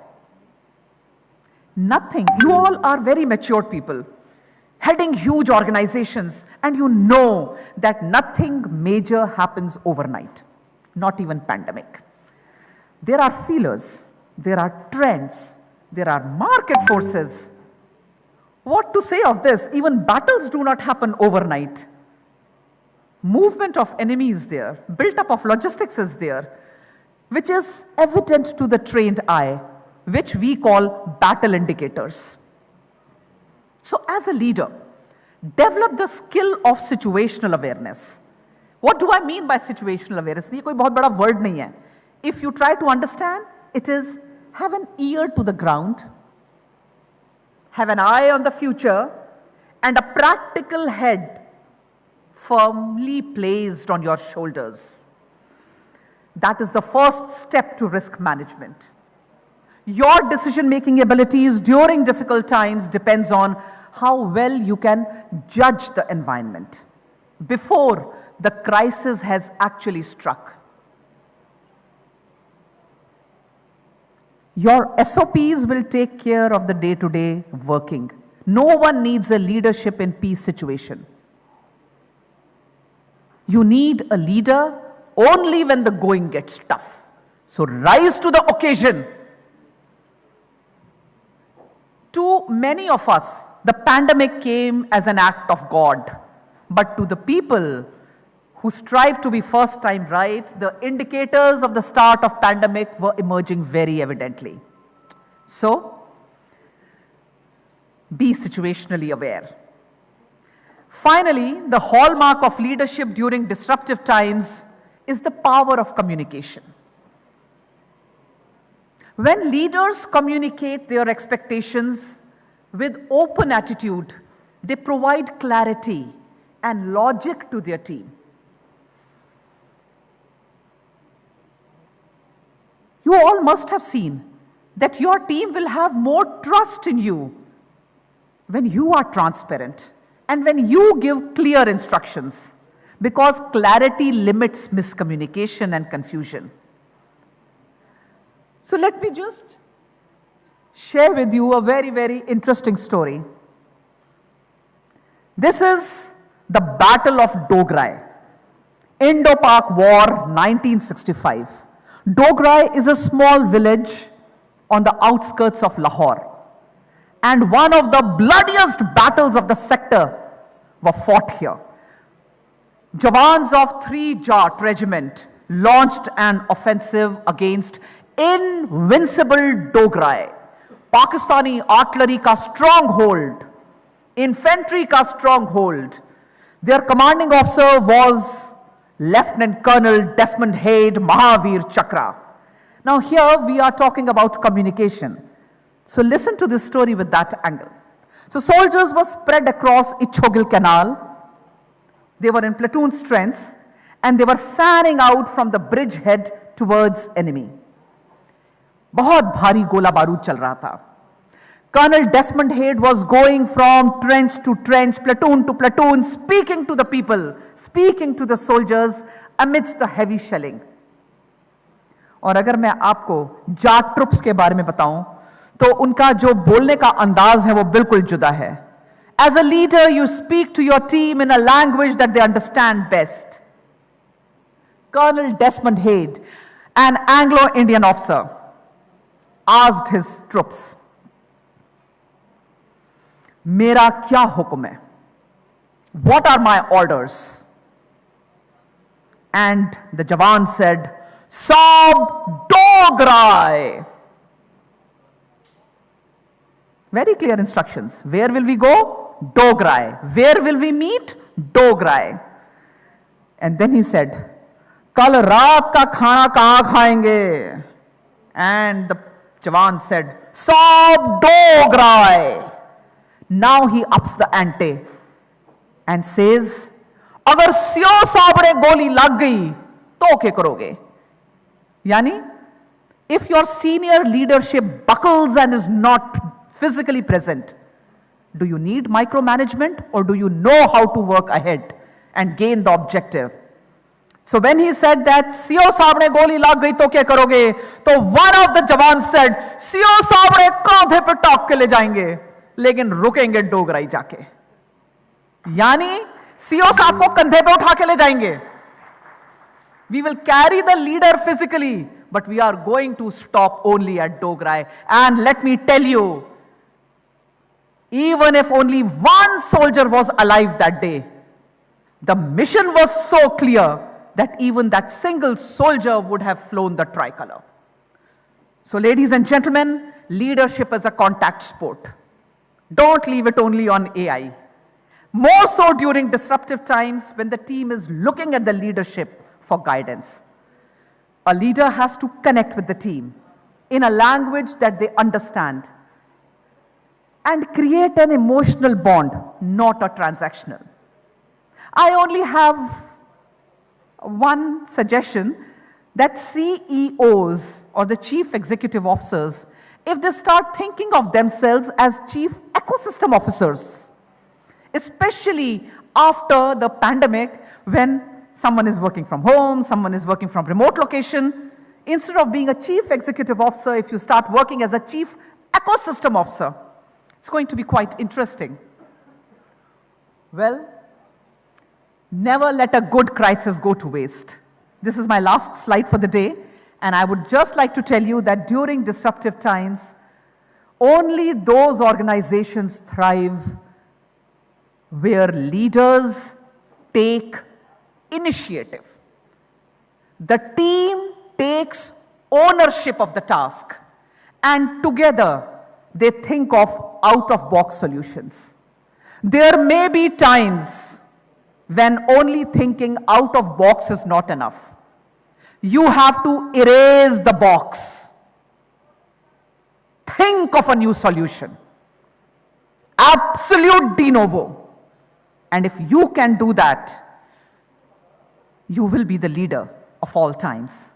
So ladies and gentlemen, feeling of belonging evolves where respect is earned, honesty is appreciated, loyalty is returned, and trust is gained. And such a team can find solutions to every problem in disruptive times or otherwise. That is all from me. Thank you and Jai Hind. So very good afternoon to all of you. The topic, as was mentioned, is very exciting and very pertinent to the conference, which is next generation startups, incubators and accelerators. So since Mr. J. Chaudhary has already been introduced, may I request him to deliver his keynote points, but little brief, So as he was mentioning, we are a little short of time. We have 45 minutes and we have 11 people on the panel. Thank you. Over. Thank you, Mr. Sudan. 45 minutes and so many panelists. So I'll try to give a nano keynote, just a few pointers. So next generation incubators, accelerators, and how we create the new entrepreneurs in this disruptive era. So that is the hallmark, what we need to do, how we can really catch up to that new wave which is happening all over the globe. How India can catch up or even beat those ecosystems in the world, particularly in Silicon Valley and Europe and all that. I think it's a great opportunity for India to catch up, like what we did in the telecom industry, when everybody was still trying to lay the copper wires and all that. We straight away went into the wireless mobiles and all that. Today, India has got the best telecom infrastructure. In fact, the kind of bandwidth that we provide in every nook and corner of this country, I don't think any country anywhere in the world can have that kind of infrastructure. The kind of digital payment mechanism, the infrastructure through Aadhaar and the India Stack and all that, that also India is #1 at this point of time in the world. So the new age entrepreneurs in India, they have to catch up and take advantage of the infrastructure already created by central government and also various state governments. And many innovative incubators like T-Hub in Hyderabad has already been functional very, very well. But only thing is, if you go in the conventional way in this disruptive era, they'll get disrupted. You have to think in a very innovative way. How do we really think out of the box? People keep talking about these buzzwords, but I just now met one gentleman. He's from Gujarat, and he met me on a lunch meeting. He is actually manufacturing all the coffee and tea vending machines, and with our own indigenous technology. Like whenever I come to Delhi, whenever I ask filter coffee, South Indian filter coffee, none of the hotels are able to match my taste. So I stopped taking filter coffee whenever I come to North India. Whereas this gentleman said, "Sir, perfect filter coffee vending machine. We are already have the machines, and these machines are getting deployed, not only coffee, tea vending machines and all that. And he's going to export these machines, and he's a very young gentleman coming from Gujarat, getting into the manufacturing. So that is the kind of talent now we are seeing in India. As somebody was telling in the morning that this is the India wave. I think in this wave, what is required is mentoring. Recently, for example, when my friend Randeep Sudan called me from Singapore, JM, and I have this product company and I need your help. I asked him to come out to Hyderabad, and today he is very happy that we are able to get him funding, and we are also finding out the opportunities, how we can monetize whatever the products and IP that he has created. Because India itself is a very big market. So that's where one has to help each other, networking. Today, whatever Chinmay has done in this conference, all the who's and who's they have come here. So when you come here, you have to network, find out who are your potential customers, how using them you can connect to the world and all that. See, market access is the key thing. Technology, there are dozen technologies are there. So many products are coming with ChatGPT kind of generative AI tools. Creating new products is very easy. But how do you get monetized? How do you get the new customers? That's where you have to create the entry barriers. So fortunately, India is in a very big opportunity today. Consumer is on the rise, and India itself can give enough business for any, either it's a technology startup or manufacturing startups or pharmaceutical startup or food related startup. There is so much opportunities India itself can provide. When I was studying in IIT Madras, and everybody, all my classmates left for United States, and when I asked them, why you are going, no, India is not the land of opportunities, US is the land of opportunities, so we want to pursue those opportunities. That's why all of them went. Today, many of them are coming back because India is the land of opportunities. All the Fortune 1000 companies, they're all coming here. All the startup companies across the globe, they're looking towards India because India is the biggest market. So with this nano keynote, I don't want to extend because time is very short. So probably I'll go with Randeep. Randeep, go ahead. Thank you very much for those very interesting perspectives. I realize that two of the panelists here have to go. They have a hard stop. So what I'll do is that I'll bring them up first, and I'll request them to just give their perspectives on the broad topic that we have for this panel. So let me start with Ms. Shivarti Bajaj and then go to Mr. Amit Dubey. So over to you, Shivarti. Thank you very much. It's a pleasure to be here on such a esteemed panel, and thank you for organizing such a great event, sir. I'll keep it short because I understand that we are running against time for this panel. What we're discussing here is incubators and accelerators, and I'll limit myself to commenting on the legal and business aspects of that in terms of funding and growth. Incubators and accelerators in India have come at a stage. I mean, we have from the likes of T-Hub and Mr. Chaudhary also sitting here. It is for the very first time in the history of the evolution of incubators and accelerators from India that we have now diversified from only a government ecosystem to also a very heavy private ecosystem. Earlier, most of the incubators and accelerators were backed by the government.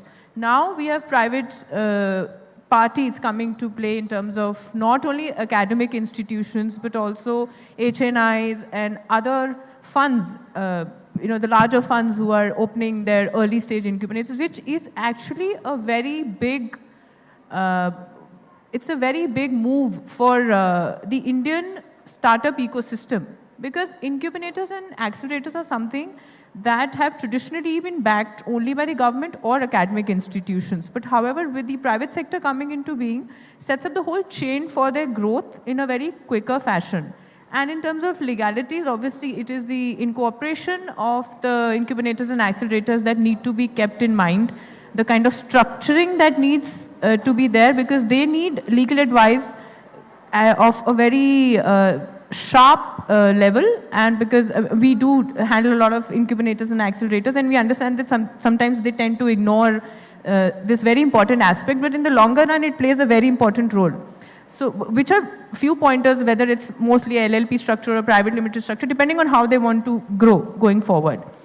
And just to add to this and to conclude, I'd just like to bring forth this data that compared to the US, there are 23 incubators and accelerators in India per 1,000. And in the US, there are 14. So we are all in all number 2 globally in terms of the number of incubators, accelerators in India, which I think is a great feat, and it directly fuels to our ecosystem of growth and developing as a country. and fueling our innovation as well. Thank you. First of all, thank you so much, everyone, for giving me this opportunity to speak in front of such a diligent audience, and what a panel they have curated. So friends, I am a cybercrime investigator, and whatever I have learned in my life, I have learned through criminals. And I truly believe criminals are innovators. They always teach us something new whenever we solve a case, and either they teach us a new modus operandi and new process vulnerability. They are innovating, and they are very fast innovating. So I'll just share some of these aspects that how do I see the next generation startups would look like. First of all, we all know before 2009, we never realized the value of our data. When WhatsApp was formed in 2009 and it was acquired in 2013, within 3.5 years, it was valued $19.3 billion. It was first of its kind acquisition. Nobody thought that two youngsters, they will just start a mobile app which is just enabling people to chat, offering it free, not charging anything, and they'll be valued $19.3 billion. It's such a huge amount.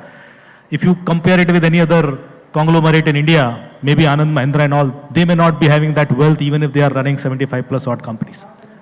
Try to understand the value of the data that we have missed out in last decade. Now this decade, it is very, very important. Second, AI. And not only me, if we all know that the next 5 years will be very crucial for any country around the world. If they'll miss out this opportunity, they'll miss out in every aspect. In India itself, we are predicting close to $1 trillion GDP through AI. And so quantum computing. Government of India has recently announced $1 billion for quantum research. And we hardly see experts or startups or people innovating here. And criminals have already started innovating. We are already facing some quantum attacks and disrupting RSA-204 built encryptions or threats to banking sector. Why not?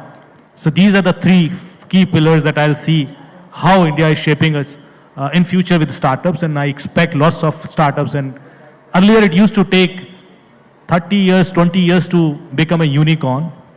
Then we thought, we have seen a company becoming unicorn within a year. And I think during Pokemon Go, we have seen a company becoming a unicorn in a week. And now I'm predicting very soon we'll have examples where morning company will be founded, and by evening you will see it has become a unicorn because of the value that they'll give it to you. So thank you so much. I see startups to innovate in AI, quantum, and probably in metaverse to disrupt this world. Thank you. Thank you very much. Now this session, we'll try to organize it around 3 topics. So one topic is, how will the, so already of course, some points have already been made, but may I request the CEO for T-Hub, Mr. Srinivas Rao Mahakali, to give his perspectives on how he sees this particular paradigm to change. Over to you, please. So thank you, Mr. Sudan, and first of all, thank you to Chinmay and his team for having me here. So I think this may sound a little paradoxical, but what I'm going to start with is, and I want to make sure everyone is awake, right? So first, I think this whole model of his physical incubation, right, I think will change, right? So I think you'll see a lot. I think we've all learned during the pandemic on how to cope with, doing things digitally, right? So I think you'll start to see more and more focus on virtual incubation, right? And obviously that has tremendous advantages because geography is no longer, a limitation. And today, for example, like Dr. Chaudhary was saying, for example, mentors could be anywhere in the globe, right? You could get funded from anywhere in the globe. You could find customers anywhere in the globe, right? So I think virtual incubation will start to become more and more critical, one. Second, I think is new models, right? So I think one of the things in India today is we have 700 plus incubators. And like she said, many of them are government supported, academic supported. You will see more private sector incubators coming up. Also, I think the existing challenge for many of the incubators is if the source of funding, which for example, today is predominantly government funding, for example, dries up, because many of these entities are set up as Section 8 not-for-profit type of entities. I think they'll have to start figuring out different models for monetization, right? So meaning you may have, some of them may have to start thinking about creating for-profit models, because it's a question of sustainability, right? So where, for example, you take equity in the startups in return for services rendered and figure out how to monetize that. So literally you have some skin in the game, in a manner of speaking. So virtual incubation, different financing and funding models. Third, what we've seen today in India is, as I said, 700 plus incubators, but we haven't seen one model which is becoming more and more attractive from an outcome perspective, which is around venture studios, right? So we haven't seen too much of that happening in India. The difference is in an incubator, there's a startup already identified, and then you figure out how to scale. I'll give you some examples, right? So we have all our large academic institutes, the IITs and so on, have tons of patents which are created, right? So, for example, IIT Madras, each year 500 plus patents come out from research done by academicians, then PhD students, MTech students, and so on, and many of them just remain on the shelf, right?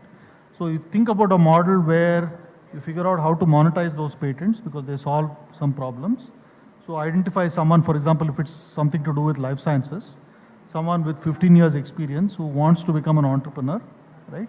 And there's something which has been built, a patent, which you can potentially commercialize, monetize, etc., right? So that's what venture studios broadly will do. So I think you'll start to see more. And world over, it has been proven that the venture studio model tends to give better outcomes from a survival rate, from a funding rate, etc., avoiding mortality, blah, blah, than a typical incubation thing, right? So funding models, venture studios, virtual incubation, and last point before you cut me off, I think is you'll also start to see sectoral specialization, right? Today, while there are specific incubators, for example, in life sciences and so on, particularly in some areas of deep tech, right? I think you'll start to see sectoral incubators. And one last point, with your permission, I think collaboration between incubators within India, as well as international collaborations, for example, for the purposes of market access, is going to become more and more important. Thank you very much. Randeep, I just want to add, whatever MSR said about the digital incubation, ISF actually is going to launch maybe in the month of August or September, along with Gamictronics, one of the #1 metaverse company in India. Initially, we are going to create a ISF Expo on the digital space. All the buying, selling, everything can happen in that metaverse environment. And also the pitching, startups can pitch on a daily basis. Not necessarily they have to come for every quarter pitching session and all that. Every day there'll be digital jury will be there, and they can come and pitch, and who are also selected, and they'll go for the funding. All those things are going to happen in the digital space. We are going to launch probably in the month of August. So ISF and Metaverse will be launched soon.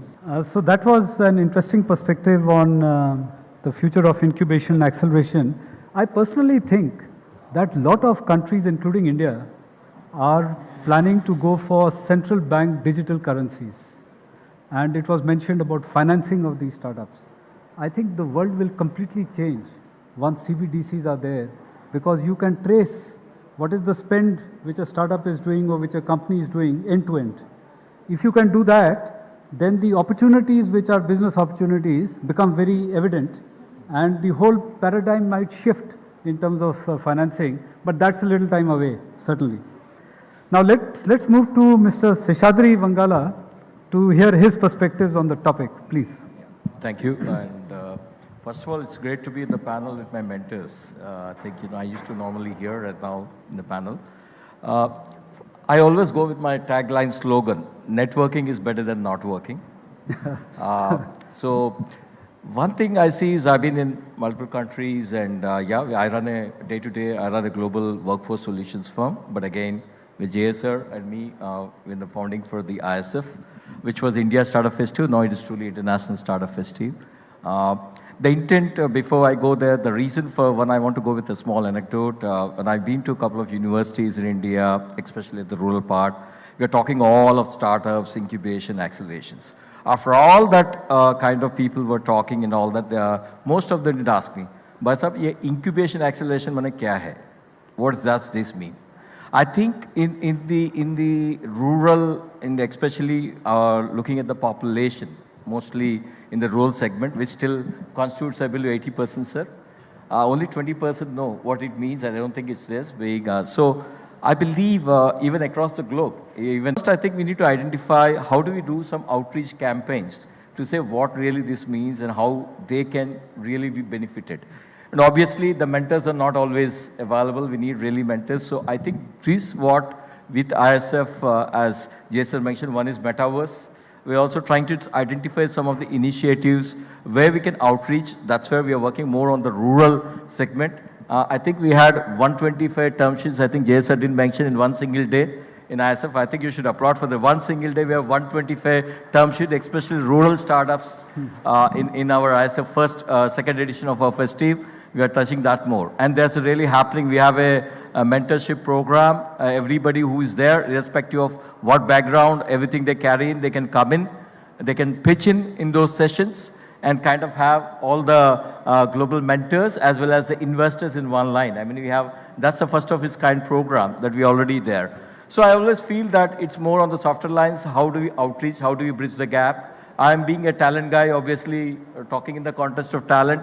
I believe we still have India, while we talk about all the great stories, which is great. The world is looking to us, yes. But at the same time, there's a rural population, though it can't be a short-term gains for us.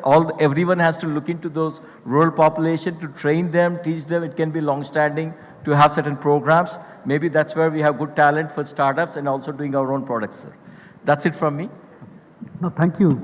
Very interestingly, there is this MacArthur Foundation, and they hold a challenge every year, which is the $100 million challenge. So they are looking for ideas where they can finance and invest $100 million on a challenge.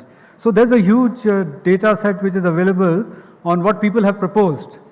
And quite a few of them are to the point which Mr. Seshadri was mentioning, rural areas and development-oriented challenges, which is obviously a huge opportunity. So point well taken.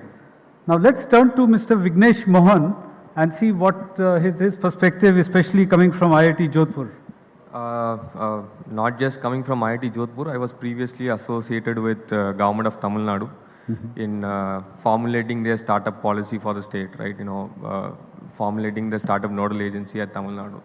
So I've been looking at the incubation centers from a very early stage around 2016 times, right? And possibly while making the policies, we were traditional businesses basically man, money and infrastructure put together, right?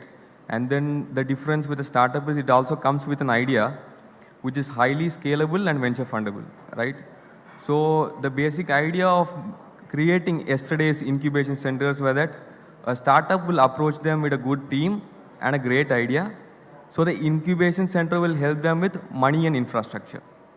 Right? So government schemes were most oriented towards funding the incubation centers and also helping them to fund their incubated startups. Right? And also the components of funding included two things. One is a recurring and a non-recurring cost. Recurring basically is the operational expenses and the manpower, salaries and other stuff. Non-recurring will be to create the infrastructure which is required. Individual incubators play to their strengths. Someone creates a lab along with a co-working space, someone just creates a co-working space and a design studio, and so on and so forth. That's yesterday's incubation schemes were mostly oriented towards that. And the challenges which we faced were, one was that we did not get the right people to join these incubation centers as CEOs, managers, etc. Even though there were salaries provided by the government to the tune of certain lakhs, still there was no incentive alignment for the best of the key people who have made it big in the startup ecosystem to come and join an incubation center as a CEO and lead that, right? Basically, that was one of the problems which we faced. And the second problem was that we were only solving for infrastructure and money, and that was limited. right? You can't keep giving money from the government side to this place. The private money was not coming that much in. The private universities were not incentivized that much to start an incubation center and fund it by themselves, right? So coming to this date, after a few years, I think 4 years after, we are looking at a lot of money being sorted now, right now, right? Most of the private incubators or private universities are actually funding the incubators. A lot of private incubators have come up. And the manpower is also sorted to a great extent because a lot of successful founders, after their exits, they want to come and associate themselves with an accelerator and incubator as a mentor or as a CEO, or they want to start their own fund or a acceleration program. So that is also sorted to a particular extent. And also we are now looking at, because of COVID especially, the infrastructure is kind of faded off, and more importance is given on initial funding part of the venture, and then shared infrastructure. So sir just spoke about the virtual incubation, but right now what is happening is that most of the startups are associated with at least 3 or 4 incubation centers through different schemes. They get Prayas from one of the centers, they get Startup India seed support from one of the centers, they are physically incubated at another center because they have the infrastructure expertise with them. You know, we are seeing this sort of a good collaborative co-incubation happening within a lot of centers. That's today's date. Tomorrow's date is what another thing which beautifully mentioned by Mr. Srinivas sir about venture studios. We were only solving for money and infrastructure. Now the venture studios also brings the idea with them. Right? They say we have the idea, we have the money, we have the infrastructure, let's find and put together a team so that there is a venture which will be successful. Right? They'll fund that, they'll give the idea, they'll fund it, and they'll also give the infrastructure to develop whatever necessary things. And that's a new thing which is coming up. And also I look at more private participation in tomorrow's world. Already there are CSR money which is being looked upon to be given to the incubation centers. Apart from that also, I'm looking at a lot of private companies to be incentivized, because as the money comes to incubation centers, it becomes a more viable and good market for private agencies to create products for incubation centers. And now we are seeing that the initial starting phase where products are being created for incubation centers to use. Right? And tomorrow's will be more connected and much more mature incubation and acceleration system. Yeah. Thank you very much. So I'm a little mindful of the time, so let's move to the second topic, which is how can startups leverage a constant stream of new technologies? Every day something new is happening. So how do you really keep pace with what's changing, and how do you ensure growth and sustainability? So may I request Ronnie Banerjee to give his perspective. Thank you so much. Hi, I'm Ronnie and I'm not a techie. But I'm privileged to be a part on several forums wherein every fortnight I come across at least 5 such startups or such innovators who pitch in front of us. We are a mini Shark Tank there. So while you were mentioning $100 billion and coming to the topic which you have said, you will see that today, in today's startup ecosystem, you talk to anybody who is already a startup or wants to be a startup, that why do you want to do it, boss? So it's just like 3 things comes up. एक, unicorn बनना है. दूसरा, value create करना है, और तीसरा बोलता है फंड रेज करना है. You ask yourself, exactly these 3 questions come, or these are the 3 things that they say. Now, when you talk about access to technology, why do we want to innovate something which has not been done earlier? If we have to talk about access to technology, it's already there. And especially when we are sitting under this forum, Tech Talent League. So it's all about thinking in a, I would not say right or wrong direction, but an appropriate direction wherein you already have access to that technology, that innovation, that kind of invention that is happening, but they are not reinventing the wheel. The wheel is there. Like, instead of sharing my opinion or deliberate upon from such a platform because I have been made privileged to hold this mic, I would rather like to throw 3-4 questions as thought triggers, and let's think around that as we go away from this forum, because this would not conclude our kind of deliberations. Say for example, if you have to talk tech, why can't you talk of a tech that can happen around menstrual hygiene? Why can't you talk about a tech which can happen about basic financial literacy? Why can't you talk about a tech? And that tech has to be as easy as scanning an UPI, this thing, QR code. Can we not think around them? Why do we have to think of something which is above the sky? Like, I'm also one of the mentors at IIT Kanpur. So what my colleague Nikhil was also saying in the last panel, that we are all chasing AI, ChatGPT, and of late in the last 1 year, what we have learned from ChatGPT is just one word called delve, which is not there in conclusion, which was not a part of our vocabulary earlier. So why are we chasing for something new? Why can't we talk about that traditional thing which they have done in Tamil Nadu? Why can't we think about those smallest of the small innovations that are happening every day? And there are larger problems to solve beyond becoming an unicorn, beyond raising your value or creating your value or getting your venture capitalist invest because they want to exit when your value is created. So that's my take, sir, going forward. Yeah. It's a very contra type yeah, of it is. perspective. I beg your pardon, but yeah, it is. Sure. Thank you so much. So let me go to now Mr. Gaurav Mathur to give his views. Hello. So, I represent a very different, personality in this room. I'm more closer to the corporate.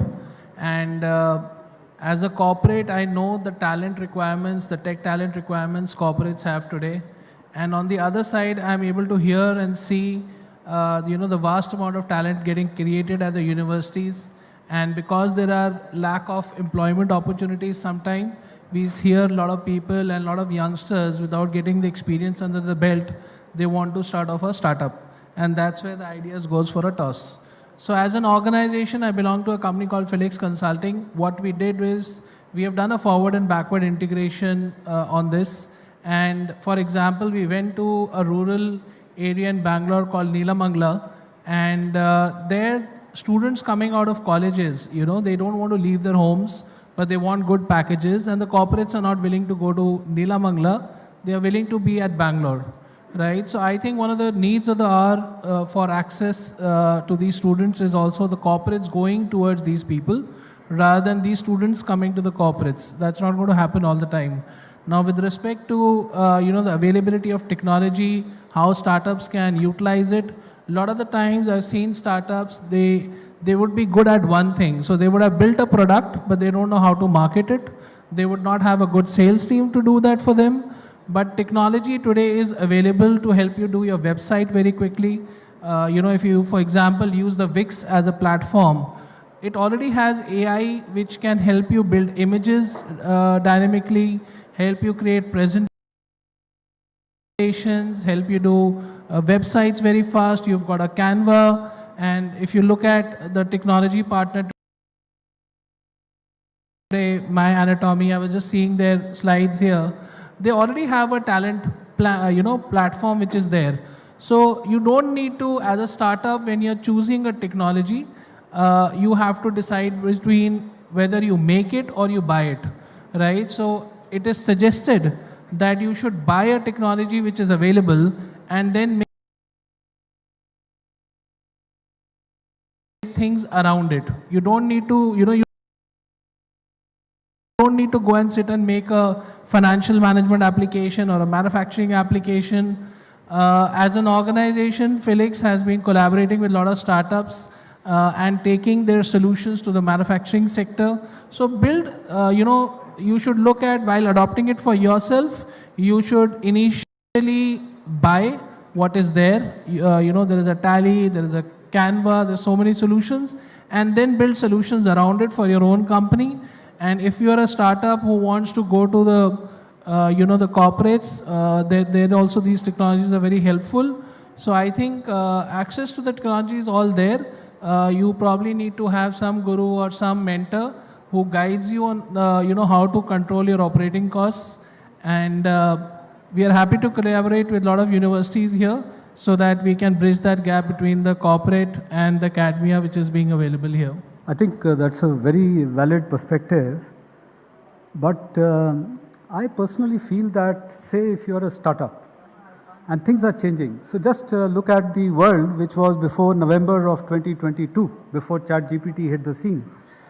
There are a lot of companies which were having a business model which was around writing tools and creativity and all these advertisements and things like that. That world got suddenly upended because of ChatGPT. In fact, many of these startups went out of business because of this. So I feel that either the incubator or at least some agency should be doing something like strategic foresight continuously, looking at where technology is heading and being able to advise these startups and make them aware of how things are shifting, because you are so caught up in the day-to-day of the startup that sometimes you miss those things which are changing very fast. So perhaps there is a role there which is missing at the moment, which needs to be introduced. No, you're perfectly right. So that's why I said, do your research, get a guru, get a mentor, right? Maybe you've not seen the world and there are a lot of products already out there, right? So use it and research on it before you really jump into it. And having a mentor is very important. A lot of the startups are very passionate entrepreneurs, but then they should realize that there is somebody out there who can also guide them towards the bigger world. Thank you. So now let's move to the third topic, and this is the last topic for today, which is looking at business development, legal and globalization perspectives for startups. So let me start first with Abhilasha Malik. Over to you. Good evening, everyone. And thank you for having me here as a part of this esteemed panel. To clarify, I'm not a lawyer, and no, we are not a law firm. I represent the Mayor of London here in India. We are his office, his economic and development agency. And I look after entire Northern India. Now, over the course of the last year and more, I've had the fortune of working very closely with a lot of incubators, accelerators across the country to really understand that where is this very strong Indian startup story now headed. And we've just heard from everybody that truly today the Indian startup ecosystem is phenomenal and is only exponentially growing. Now all of this growth finds great alignment beyond borders. And I can specifically say this for the city that I speak of, and that is London. So London today has about, in the last 1 year, recorded 100 FDI projects, and 29% of them, which is the highest, have come as inward investment from India. So today we are the top investors into London. And what makes us really what is it about London that finds favor with a lot of Indian startups? So besides the fundamentals, and when I say fundamentals, I mean regulation, I mean policy, I mean, from the right sort of talent to clients to funding to customers, besides the actual fundamentals, there are the intangibles. And with intangibles here, I refer to the sheer values, the warmth, and the welcome that any Indian company or any Indian startup, irrespective of size, today a startup today will be an MSME tomorrow and later a company. So despite all of that, it is what makes London extremely attractive and a hotbed for Indian companies today, which are actively looking at expanding beyond borders. And that's where we come in. So, like Gaurav said, that there's this mentoring that is needed, this little gap that you find. So you have your idea, you've had your startup, you have everything in place, you've been able to identify your niche depending on the technology sector that you come from. And now comes the second part of it, where you don't know everything that lies beyond borders or, which lies, there's a market, there's an ecosystem, there is a setup that you're not as aware of. And that's where we come in. So we play an extremely pivotal role in hand-holding and in taking you to, through the regulation, helping you navigate the entire ecosystem that awaits you there. And, sort of will make you feel as an extension of this wonderful idea and this, dream that you have. So taking on from there and knitting it all together, but if you speak of global perspectives, where the Indian startup story is going, I think it's going extremely strong. And Mr. Chaudhary and I were discussing earlier where he said, Vasudhaiva Kutumbakam, world is one family. So I look at even technology, even the startups, the entire ecosystem as one close thing coming together globally. So the Indian story holding very strong and London coming very closely and, sort of growing together in that space. So Abhilasha, just a question to you. After Brexit, now what has happened is that the European market is not accessible, say, if you locate in London.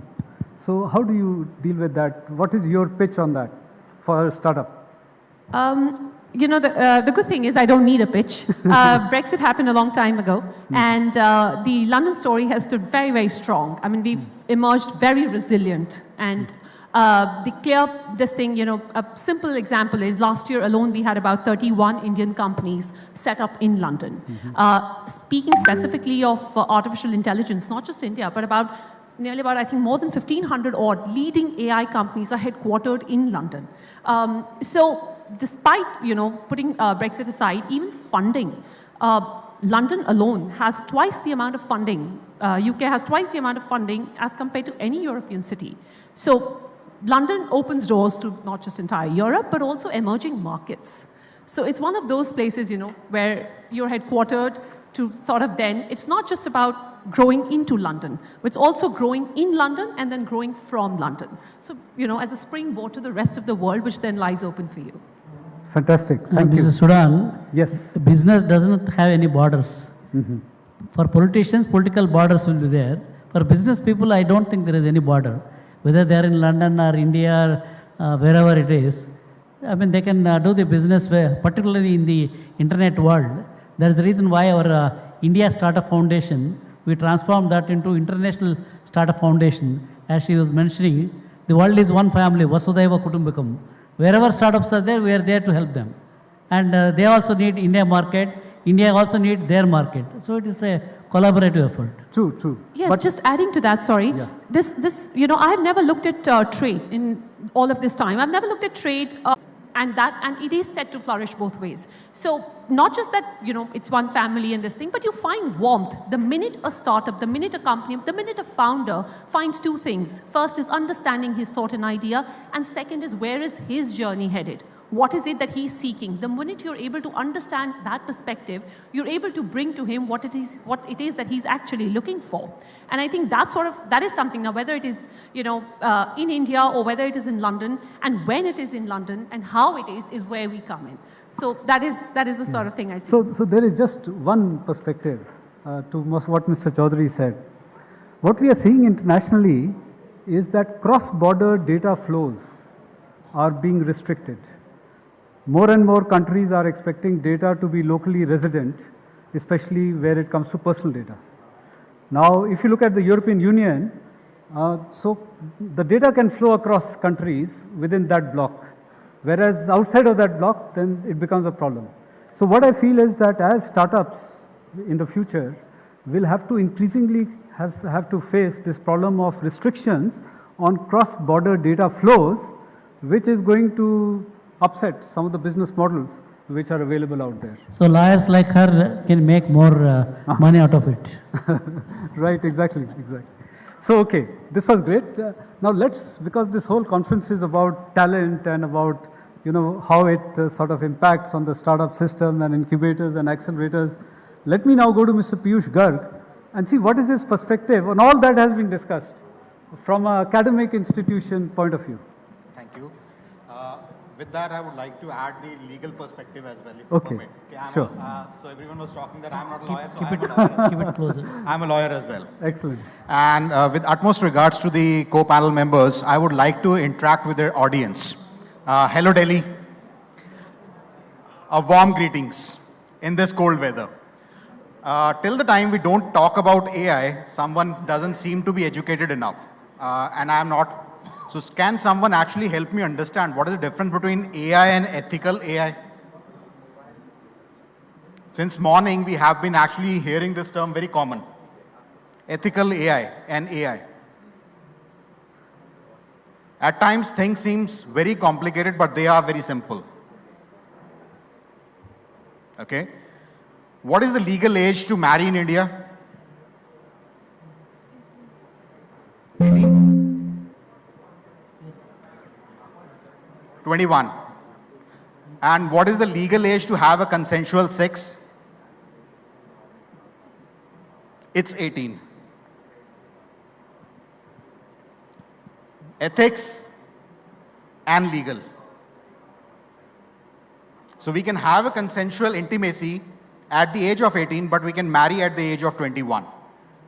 So this is the difference between ethical AI and AI. Interesting. Please go ahead. Okay. Now, very frequently we talk about the frameworks and the legal safeguards which any government should work on. We all are pioneers in our domain. Can someone help me understand when we're talking about next gen, in the present generation, which are the legal safeguards which are available to us if any infringement happens or if anything wrong happens in AI? Most probably the answer would be that the government is working on it and the government should protect it, right? Nobody talks about the Information Technology Act 2000. Nobody talks about the DPDA 2023, Digital Privacy and Data Protection Act. Nobody talks about the constitutional safeguards.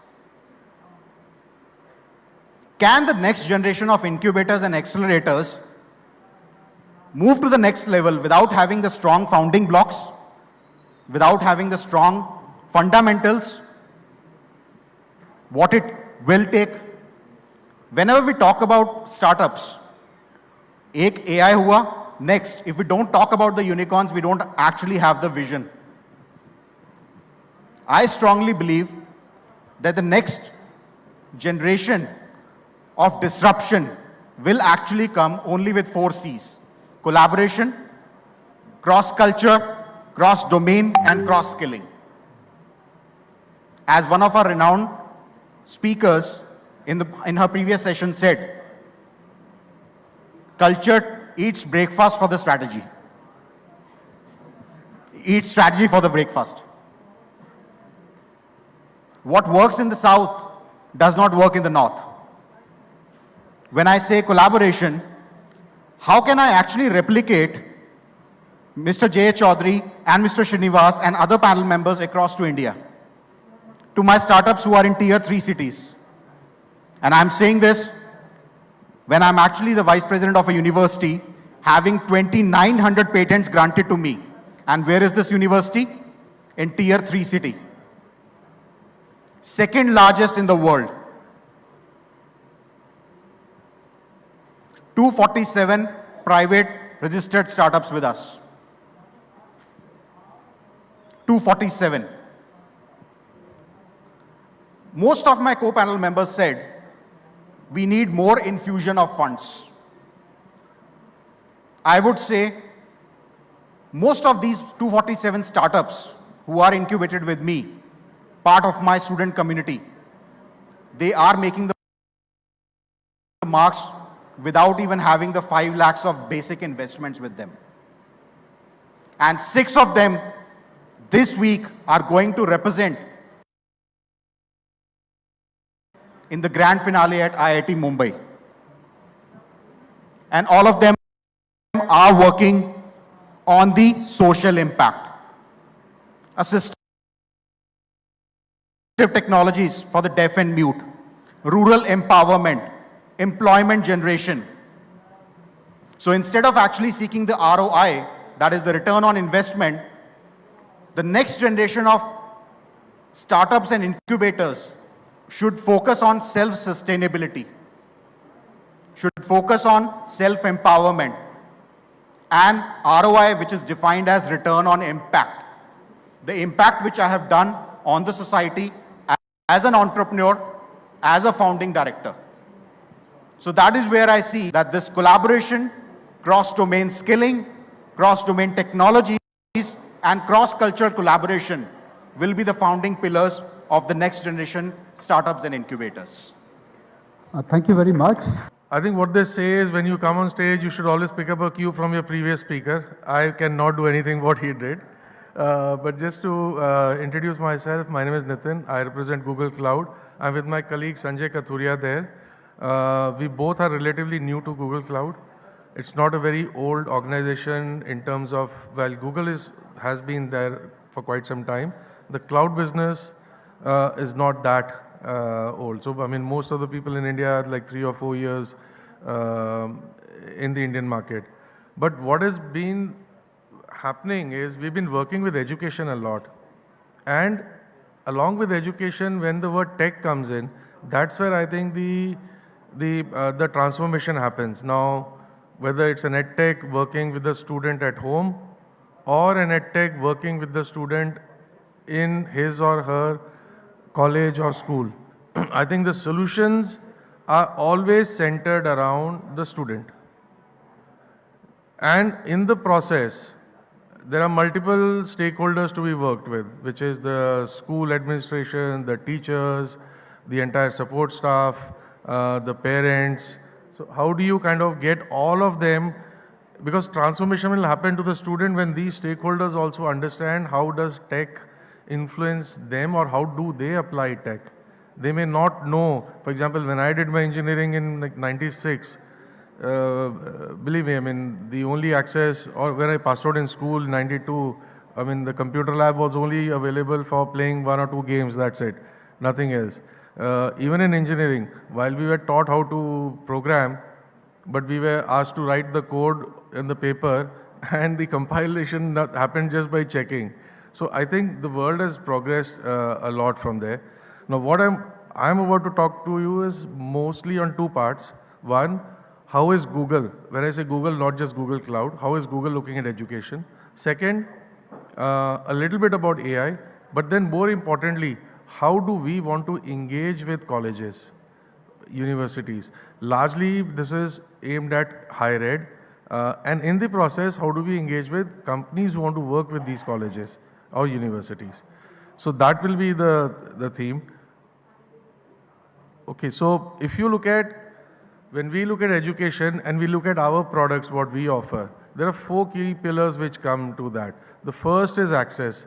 And access is to devices, whether it is to Wi-Fi, and it is equitable access, so that every student or every teacher has access in his or her campus or at home. The second is working with educators to adopt whatever technologies used to be accessed, whether it is a Chromebook, a laptop, a smart board. So that's where the capability comes in. The third pillar is content. Now, we are not into content, but yes, we have platforms where content is being created, like YouTube is there, or there are companies which create content using our tools on our devices, and that content needs access as well as capability. And the last thing is, if technology is going to be used, you need to be able to measure it in some way or the other. Is it adding benefit to teachers? Is it adding benefit to students? What's in it for the institute or for the parents? And then not just measure, but also be able to take corrective action. Like all students' learning curve might be very different. Now, for a teacher in a standard class of 35 to 40 students, it is very difficult. But can technology come to the aid and provide that analytics? So that's where I think we are looking at technology as Google to play a role. And we are partnering with different organizations who are building solutions and also some taking our solutions to the educators. So that is how we look at education here, not just here, but across the world.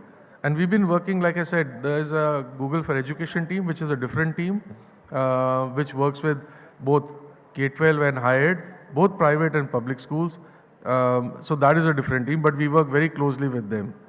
Now, coming to AI.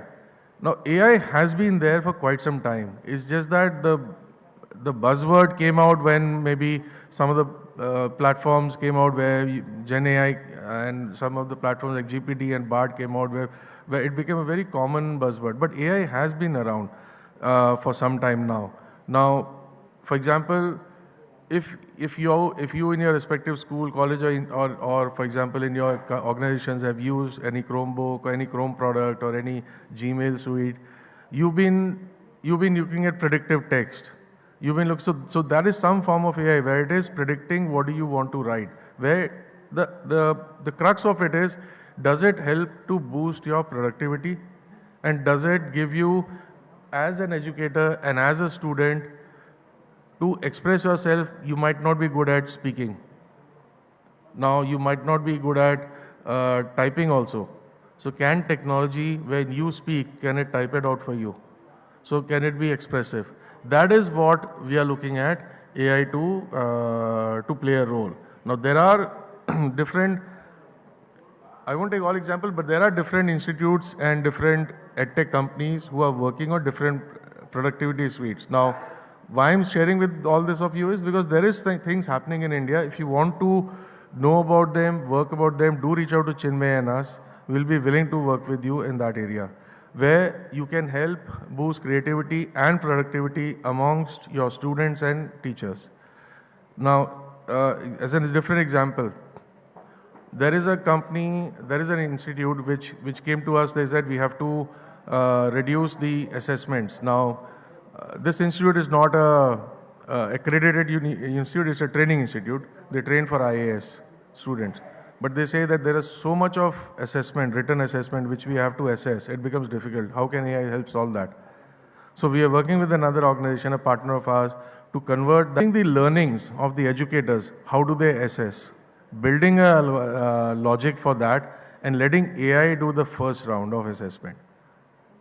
Okay, so that has significantly improved the or reduced the time for teachers on pure assessment. So now 90% of the assessment happens there. The last 10% comes to the actual teachers. So that again is an example of where productivity is increased, and that also helps not only the teacher but even the students, because some of these institutes, they take weekly tests and they have to, or they take tests on an alternate basis. So they have to give that results also quickly back to the students. So this is another form where AI is being used. It's not that it will be used in the future, but it is being used today. Similarly, if you look at innovation at, now there are universities, I remember my university, mine was a state university in Goa, but there are private universities today who have, and I saw the gentleman from Chitkara, I'm not sure if he's here, but I had visited their institute, I think in 2017 or 18, and he talked about that entrepreneurship lab, and I've seen that lab. In fact, they are one of the private universities who started using technology earlier on. Now, even for them, the issue was students kept on demanding more and more. Like someone asked that, what do you do with technology? It keeps changing. Now that required huge amount of processing power. Ultimately, what that means for an institute owner is, if you ask Mohit Chitkara, what does he feel? He'll say, okay, I'll have to put up another lab, I'll have to put up another physical infrastructure. Today, there are companies available with us, like Unicloud, where you can take digital labs. Why do you want to put up that infrastructure at your premise?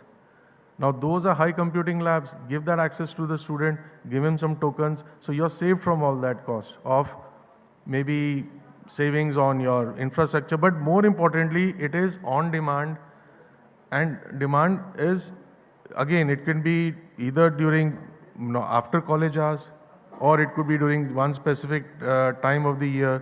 So you can then accordingly use that power rather than investing everything in yourself. So that's what, and that will help drive innovation also. Because if you see some of these incubators, you walk up to the students, I mean, they are open till 8, 9, 10 in the night. That's when they're actually doing that stuff. So using technology also helps in innovation. So from that perspective, I think a lot of universities are looking at how do they adopt cloud. How do they adopt the power of cloud to drive innovation? And AI is a part of it. This is a very important one. Not only institutes, every edtech we talk to, who is an edtech who is into skilling of students, especially school students and college students, where there is a set curriculum and you have to teach that curriculum in that specific period of time. But you know that the students need more of you. So how do you replace yourself? So almost every edtech out there or every institute who has their own content, they are figuring out, can we create a teacher assistant for the teacher? Can that workload? Now, assistant comes in two forms. One, can the admin load be reduced? Second, can the admin load, I mean, is setting up the question paper, doing the assessments. The second thing is, if the teacher is not available, how do I then replicate access to student that he or she is still talking to their teacher? So that is where I think this large language models are coming into play. You must have heard of GPT or BARD, but those are consumer models. Now someone talked about data privacy. Someone talked about ethical AI. That's where I think you'll need to figure out, if you have your own content, you can use that content to train your own model and give access to that model to students, your own students. What that will ensure is, one, your data is protected. Second, you're giving access to students only for that data. So if the student asks to that data, who is Salman Khan, the model will not answer. So it is very relevant to your data set. And you can do that. Now the issue is, you can come to Google and say, why don't you take that?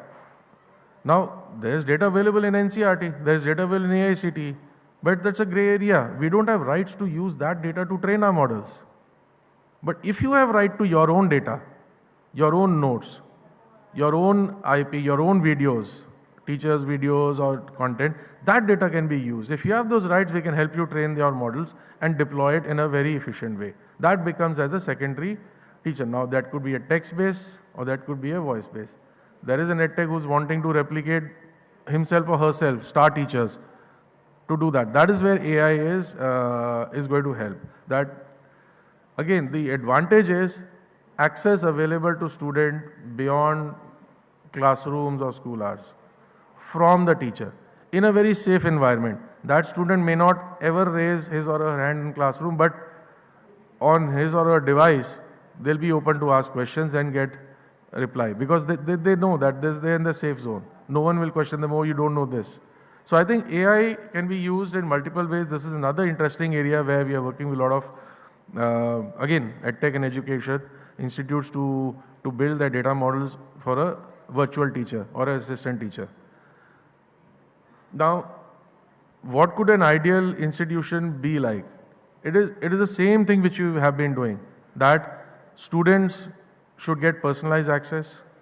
That is where they will perform their best. Teachers should spend more time, maybe less time on admin stuff or checking papers, more time on assessing students, okay, where does a student need help, what are the really tough topics. But for that, what support you need is, that's where tech helps you, is giving you that analysis. Okay, now there is a company, again, I won't name the company because they are working with the NDA with us, but what they're trying to do is, if they want to see how many students have enrolled, how many are likely to clear a complete course. And this is not a free course. This is a very expensive 2-year to 4-year paid courses. But it is a hybrid course. But what they want to do is, because the students are learning in a hybrid environment, that means there are some 4 days or 5 days, 3 days a week they might be at home, 1 day they might come for a lecture. But they want technology to assist, because they're recording everything. When I say recording, all the things, whether what questions are going, what are the answer sheets coming in, they want analysis to be done, which student is likely to drop out or which student might not understand this concept, and that intervention has to go automatically to the respective teacher. So this they are doing not just for that, but they're doing it for the business side also. How many students are hitting our website? which pin codes are hitting our website, how many are going up to the payment stage and coming back. So they also want to know if they release some offers, what is the ROI on that? Someone talked about ROI. So this can help you in both ways, as an institute or even as an edtech. So I think that is what I think we are working with a lot of companies on, a lot of edtech companies in India. And believe me, there are a lot of smart chaps here, and you'll agree to that. Some of the colleges have their own students also helping create some of these models for them, working with edtechs. Now, I wanted to show a quick video about Workspace. It is a very powerful video. This is a new product we launched, Duet AI. It's a 2-minute video, but it's I think it'll talk about, I won't talk about Workspace. It's a good video to just see how AI is being used in a very, which can be used in everyone's device.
So this is about Workspace and how AI can help, whether it is, and you saw, I mean, if you're an educator or even a business person, whether it is summarizing all your emails, you're doing a VC, summarizing the notes, making presentations, thank you notes. So some of these things can help you increase productivity. And believe me, this works really well. It's available. You can work, you can order, you can reach out to us. A lot of companies who are using Workspace are moving on to trying this out. How can we use this in our work environment? Now, that is about AI. I won't talk about Workspace. You've seen the video. Now I want to switch gears and see that how do we want to reach out to institutes and along with our partner edtech companies. So, like I said, we have an education team who reaches out to institutes, both public and private. We have a DevRel team which goes out specifically to technical institutes where they want to teach programming, and they've been going out for many years. You must have seen some of you, if you're from the academia, some of you might have Google ambassadors on your campus who are Android champions, so that is one team. There is another team which specifically goes out for cloud, and there's another team which goes out for hackathons. So as Google, we said, let's maybe create a program. It is an engagement program. Again, it has started with universities, but we might come out with a version for schools also next year. How do we get universities to work with us, or both ways, where it is not just about one specific thing of buying our product and using it, but having a longer relationship. So for that, what we did is we tied up with one of our distributors in India, Reddington, and they tied up with about 30, 40 partners who work with universities. They might be your suppliers for computer equipment, they might be your suppliers for maybe content or some way or the other, basically where you have a financial transaction with them, because you also needed them to do that day-to-day hand-holding. Through them, we launched this program called Digital Campus on Google Cloud. Now, what was the need for it? Because, and I know the theme was more incubators, startups. This is where actually the startups start actually. I mean, most of the ideas come in college, right? So, what is happening in India also is cloud computing is going up. Now, you saw the recently concluded G20 summit also. I don't know if how many of you saw where the Prime Minister did a session with the security agency, the Delhi police. And one of the, I'm not sure if she was a lady constable or inspector, but she said that she was interacting with the Turkish Prime Minister's wife and she didn't know anything, they didn't understand each other's language. But they were using that app where she was speaking in Hindi and the Prime Minister's wife on the other side was getting her messages in her Turkish language and vice versa. So if you see, government also is going in a big way to use cloud computing. Private it is there. What that is creating is a whole demand for roles. Now those roles are multiple roles, not just technical, there are architecture roles, there are sales roles. So cloud computing is here to stay, it is only going to grow. So what we are working is, okay, can we work with these universities and do a certification also for them? So one is where we are bringing in a learning team, offering content, curriculum, which you can tailor according to your needs. And we look at a assessment and a certification so that students also have an alternate when they want to apply for. So these are the 3 or 4 things we thought about. And we said, how do we package this well? Sorry. So no need to take the details. I'll give you the website link. So what we said is, okay, let's look at 3 sets of universities. Universities which have, let's say, standalone, which have up to 1,000 students, then 1,000 to 3,000, and maybe 3,000 and above up to 10,000 plus, because large campuses will need a different kind of engagement. So we brought in everything, something for everyone. Now, obviously, yes, and those are the workspace licenses. But then, apart from workspace licenses, which universities will use, we will also give for the students credits to, like I said, to test out these labs, credits for testing out whatever they're learning on cloud, that labs, certification courses, and also there will be, so that's for the students. The other thing is the DevRel team will also conduct hackathons for these universities as this program expands. We are also looking at, since there are a lot of companies adopting Google Cloud in India and the government also, we want to bring those companies in a room. We did this in September in Bangalore, and we got students who are learning cloud courses on GCP onto one room. We call that a job fair. These are 4th year students. So there were some 100 plus small companies we brought who are adopting cloud, who needed freshers, and then we brought students. So we want to do these job fairs also.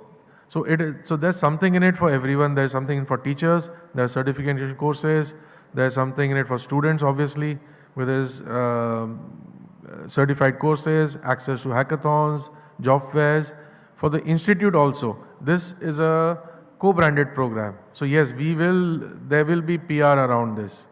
Now we are wanting the universities to apply to this, and because there's a lot of commitment from our side also to make this happen in the university, but there's lot of commitment from the university also to, okay, ensure are they willing to do this. Now, you may be a tech university, you may not be a tech university. And we launched this in September with Economic Times. Some of the universities which have come up are into liberal arts, but they want to teach cloud. So we've seen those kind of requests also coming in. So this is the program we are launching. Now the other thing which we are also doing is, as these universities are coming and will come on board on this, there will be solutions which they will need. Now some universities might need a solution on maybe how do we get more students. So we need a better outreach program on marketing, or we need a better assessment solution, or we need a digital library solution. That's where the edtechs come in. So we're also working with technology companies to come and work with us along with these universities. If you have a solution running on Google Cloud, which can be used by a university on campus or their students, come talk to us. So that we take that whole package to the university. So there are a few companies, MyAnatomy is one of them. whom we work closely with. There are a few others listed here. I won't go into details, but that is the idea. So to get you access not just to our technology and our courses, but to get you access to problems which have been solved for the education ecosystem by other tech companies. And if you're willing to transact with them, do that independently. We have nothing to do in that. It's just that we are bringing all of that onto one platform. So that is the engagement what we've kind of started this with. We are seeing good traction. So we thought it will be a good opportunity to come and talk to all of you about this. There is a website, this QR code you can scan, but I'll send Chinmay all the details. You can reach out, and there is a dedicated website to this. As we build this community, we feel that we should have more and more of these universities. We will start doing some local city events, local city catch-ups across. But we just started this 2 months ago. So we are hopeful that maybe by the next admission cycle, by June, July, there'll be a lot of universities which will tie up on this. So that's all I had to share. Thank you for your time. I know it's been a long day. I'm around here if you have any questions. Thank you. Good evening, Delhi. I know long day and heavy lunch, heavy sessions, and lot of information about Google. We can do two things. One is I will leave it to your imagination to Google and find the right answers. We all can go home in 5 minutes. Or we'll get engaged, understand few things about what's going well, what's not going well, what is our responsibility, and what can we do together. So are we all game? Hello? Good evening. Now half of them are asleep. I need a lot of energy because I come all the way from Bangalore. Delhi temperature is very cold. Good evening. Thank you. When Chinmay told me about covering multiple aspects in one presentation, we are constrained by time. I will run the slides literally like Usain Bolt speed. And I would want you to just keep your eyes wide open and absorb as much as possible. This is the agenda. India, the world, the trends, and the future of industry-academia collaboration. Quick statistics about India. I'm very, very proud of. I can spend an hour on this and helping you understand why India is the best place happening on the earth right now and why everybody needs to be in India. People are going all over the world, but trust me, if there's one place which is thriving in this ever-changing world, that's Mother India. And we're very glad to be in Delhi. Imagine 570 million people on social media. Never heard of. Morning, my dear friend Dr. Sitaram talked about India producing 1.4 million engineers. Collectively, America and China together, if you put all the engineers they produce, we are far better than them. They still don't match to our numbers. So India is all about scale. It's about managing the complexity. Look at the digital payments that India is making. 350 million transactions happening on digital payments. Right, now more information for you. The last line is very important. Asia, if you look at the number of people, English-speaking population in Asia is 460 million plus. Out of that, if I talk to you about India, more than 50% is in India. When I talk about Asia, India is the largest Asia. I may allow to say so, right? So, why I'm showing this to you?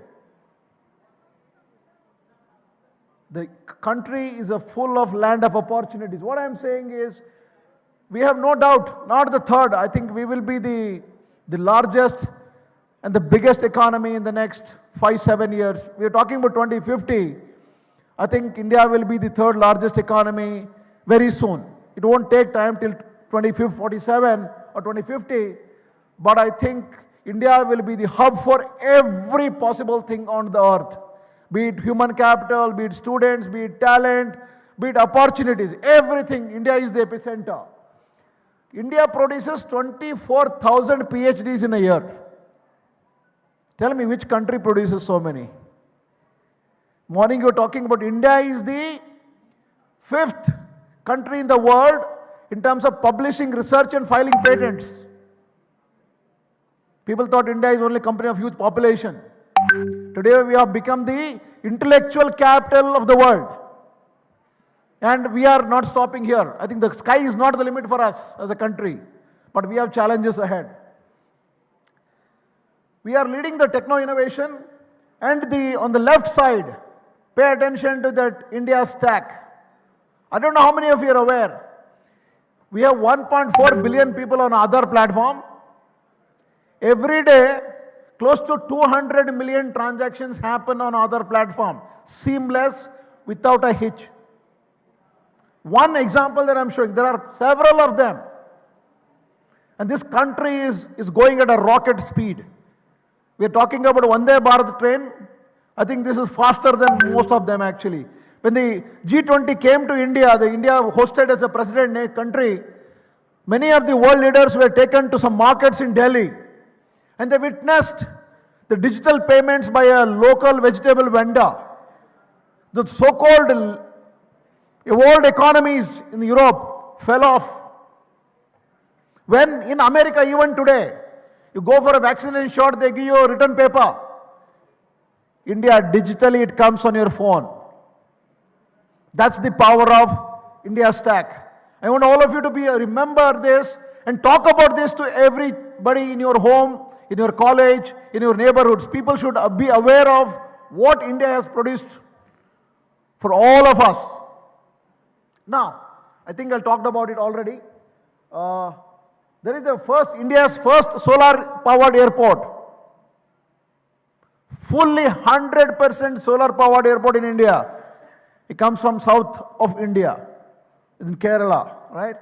So we already talked about Chandrayaan, MOM mission, and then we also have Aditya now. So no stopping this country.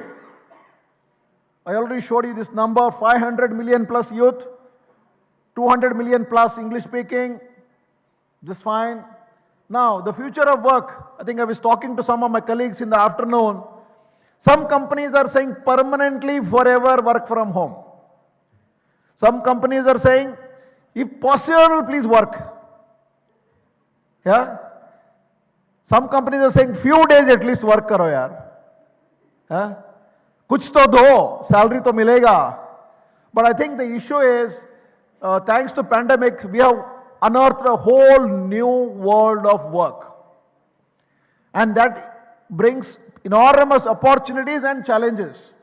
Remote, work from home, work from anywhere, work from office, work from Timbuktu, work from beaches. Yeah, it's infinite possibilities today, right? I think I'm making a bold statement. In this country, in future, we will have no concept of retirement. We will also not have concept of permanent employment. I'm saying there will be concept of power of volunteerism. I want to volunteer to work with Mr. Negi's organization for the next 3 months. After that, I will see what I will do. For next 3 months, I will work with Chinmay's company. It's not going to be a permanent contract. It's going to be volunteerism is going to come in because gig economy is big. Imagine if now people talked about moonlight. Let's forget moonlight for a moment. Let's talk about gig. This is a huge unorganized sector which is there. If we bring them together, the intellect capital of the country will just go multifold. So I'm saying non-traditional models will emerge from an employment standpoint. And when we did a survey, again, we did not do this survey, one of the leading institutions in the country, a consulting company did a survey with people, 75% of them wants to work from home forever. We are struggling, we are trying to call people to Bangalore.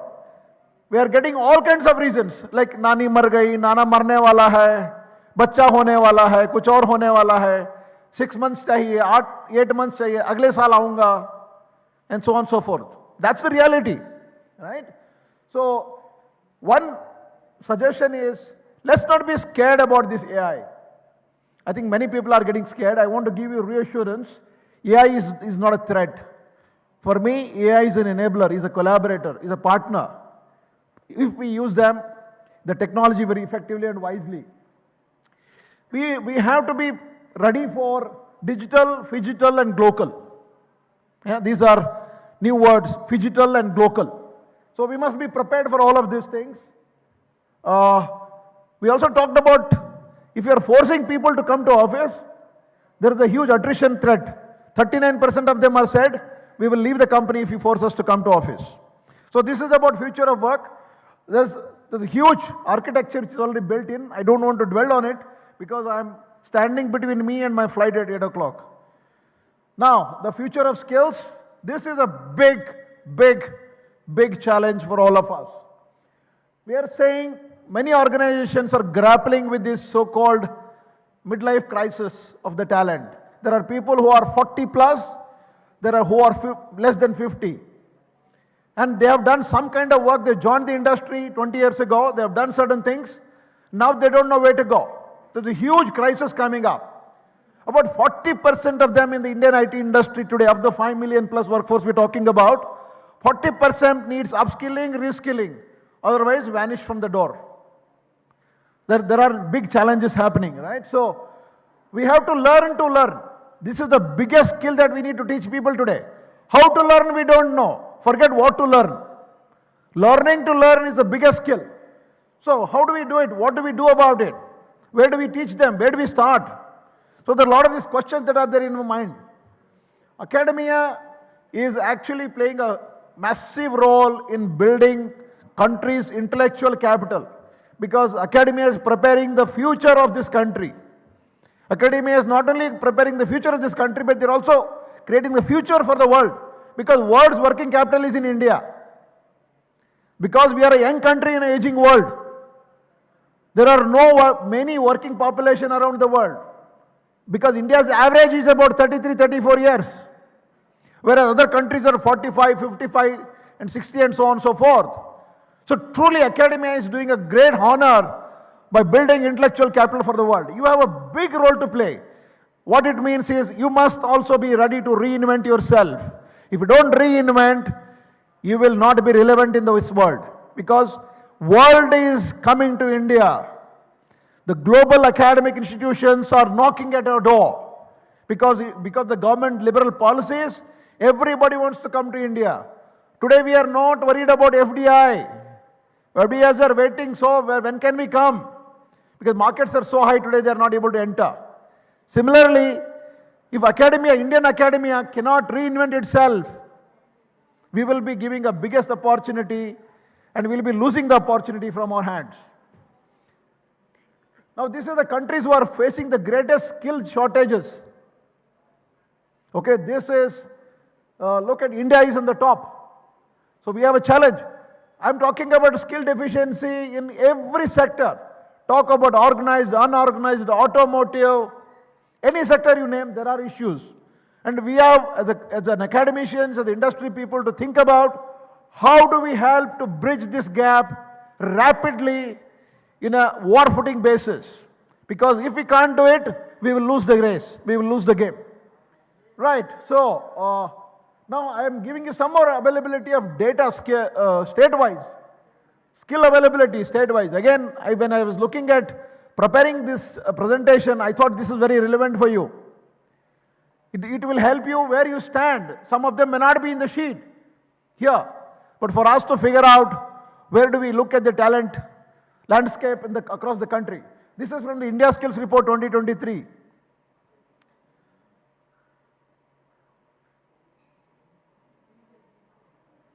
The world of AI has already arrived.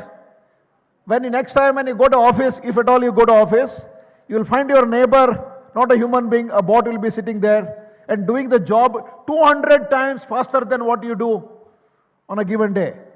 So I call it as a Hubo world. It's a combination of humans and bots. I call it as a Hubo world. So get ready for a Hubo world actually as we enter the future of AI and the world of AI. One more interesting data which will scare the hell out of all of us. If you're hiring for the talent for the 2030, you don't know what job descriptions exist. If you hire somebody today for the job that doesn't exist, you don't even know the definition of the job in 2030. So how will you do your talent planning? What will you look for in the talent? Is it AI, machine learning, Python? Yeah, it will vanish in the next real time, I'm telling you. When I entered the industry, technology was changing once in 3 years. Today it is changing once in 3 days. The number of mobile phones that are coming into the world, somebody was telling me Apple 15 Pro Max, 5 billion phones were dispatched from India to the exported. 5 billion phones. So look at the technology which is coming in. So you have to look for what do you prepare for the future. How do you create the talent for the future, not knowing what jobs will be there. That's the challenge for industry and academia. Right. Now, this is the AI stack. I'm sure all of you know because I shouldn't be showing this, but I wanted to get the connection for all of you. But the more important is in the top right corner of the slide. The need of the hour is not the only AI. If you forget HI, probably will be missing the biggest enabler of AI. Human intelligence with artificial intelligence. End of the day, you are creating the artificial intelligence, right?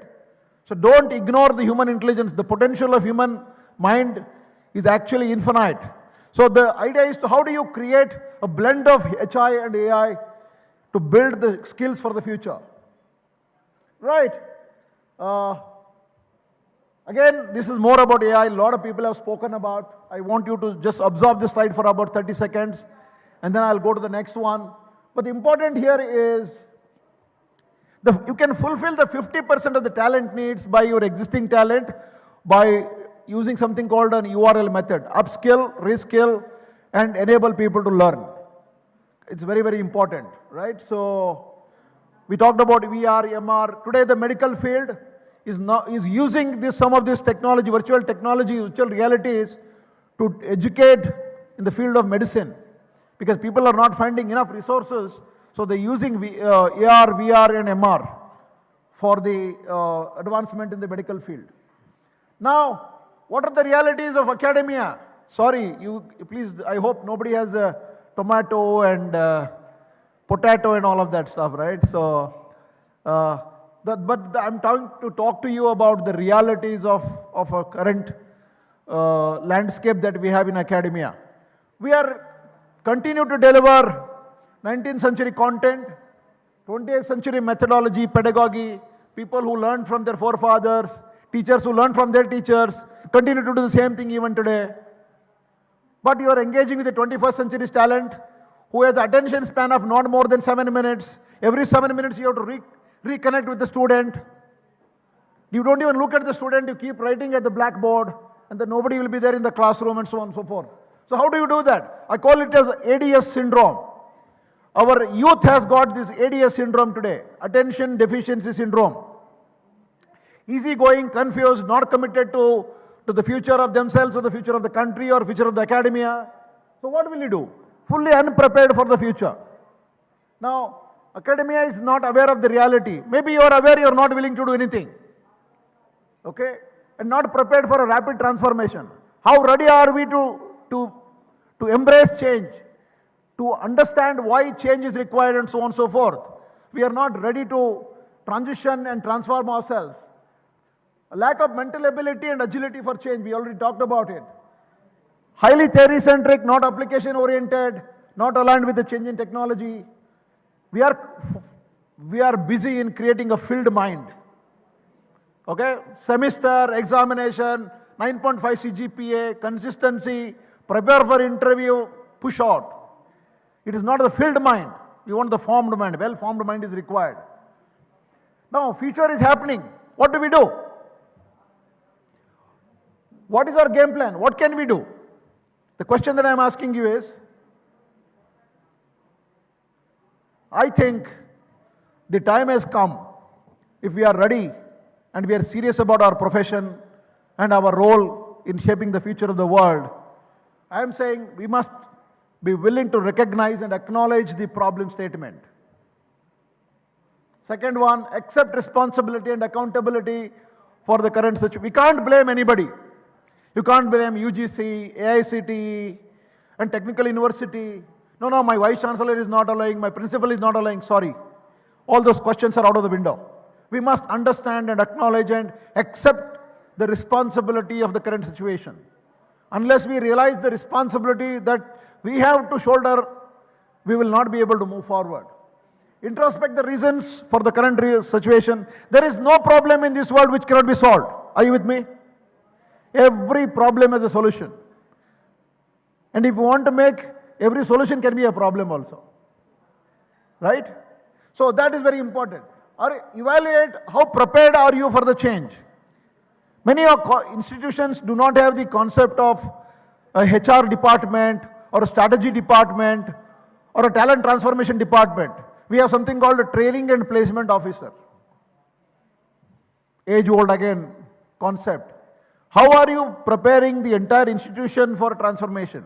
Whose job is it? Is it principal job, placement officer job, HOD's job, or the student's job? Please evaluate preparedness. How ready are we? Commit to working together and start the journey of transformation. It has to come from all of us, industry as well as academia. Understand and learn AI and learn with and from AI. There is a lot of things. This last line is a request actually. You know, it could be university, it could be industry. We all are human beings. We eat salt every day. We have our share of ego. For a larger cause, for a larger responsibility and accountability of building a better society, better world together, we must let go of our ego and let's move forward. So this is the context that I have set here in this room. We have my colleagues from the industry sitting here. We have my friends from academia here. Deborah, can we have some questions? Mentimeter, are you ready? Can we have the questions, please? Okay, what we did is we asked some basic questions to the industry and academia people. Do you think academia is well equipped enough to cater to the requirements of the current times? We asked this question. The question is relevant for all of you as well. We have not cooked up these answers, by the way, please. Okay, next question. We have next question. Still people are responding? Yeah. Come on. Not bad. Okay. There can be many answers. More people can respond. Sure.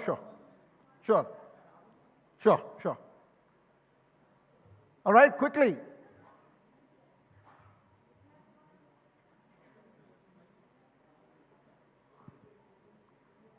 I'm hoping one will come here on the left side.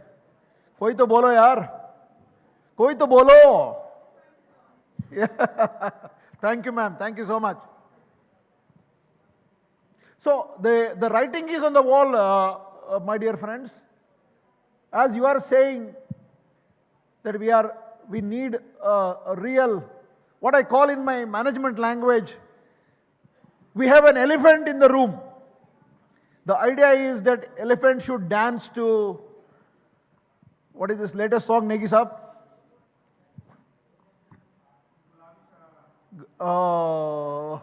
We have to make the elephant dance. How do we get the elephant to sing and dance to your tunes? Okay, next question we'll try. Okay, next one. Bhayaji. Okay, please look at this question. Is enough support to academia being extended from the industry to create a collaborative ecosystem? Both of you can respond. Industry people also need to respond here. Looks like fixing is happening, huh? Some fixing is happening. देखेंगे किसके बाजू में ज्यादा है दम, हाँ? अब तो आ रहा है. Reality is coming out. No. Is it fair question I'm asking? Yeah. Are we understanding the problems on hand? Right? So I think time has come. Why are we asking these questions? Why are we creating this ITTL event? Because enough has been said for many, many years. I'm in the industry for the last 27 years. From 2000 onwards, we are talking about industry-academia collaboration. We are like railway track. Strong bond, but we will never converge. We want to go together, never come together. Okay. We have one more question. Okay, do we believe we in this room have a collective mindset and conviction to succeed together?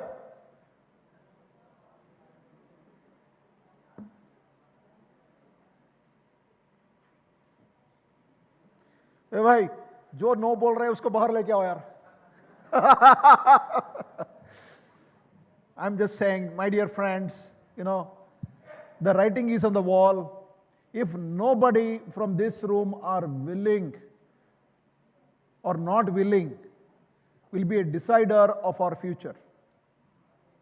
If we are anywhere genuinely interested in a great future, for both of us, industry as well as academia, I think now is the time, now or never.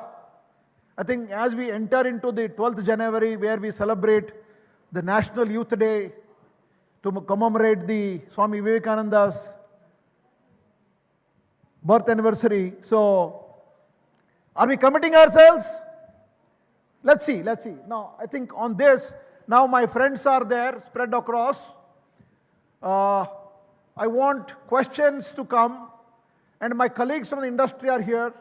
It will be an open forum. I am not looking at each individual, but please let's have a collective responses from each other and then support each other. Who goes first? Any questions?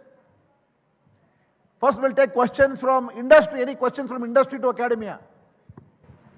So basically this session is about the industry people, because we have corporate here, we have academia here, and they don't get a chance to meet each other and भड़ास निकालने का है, तो ये session भड़ास निकालने के लिए है. जब कॉलेज के पास कॉर्पोरेट जाते हैं, उनका कुछ एक्सपेक्टेशन होता है, and that expectations are not met. You ask here, let the college people answer, let the college people ask questions. So ये बेसिकली आप समझ लीजिए, आपका अंदर अगर कॉलेज के लिए कोई भड़ास है, कॉलेज वाले इधर हैं, अगर कॉलेज वालों का अंदर कोई भड़ास है निकालिए, या तो एमिकेबली एक सोल्यूशन निकालिए. I play a role for both of them. So that's what this session is all about. Please. Yes. Who goes first? Okay. Yes, please, ma'am. Hi, everyone. Good evening, everyone.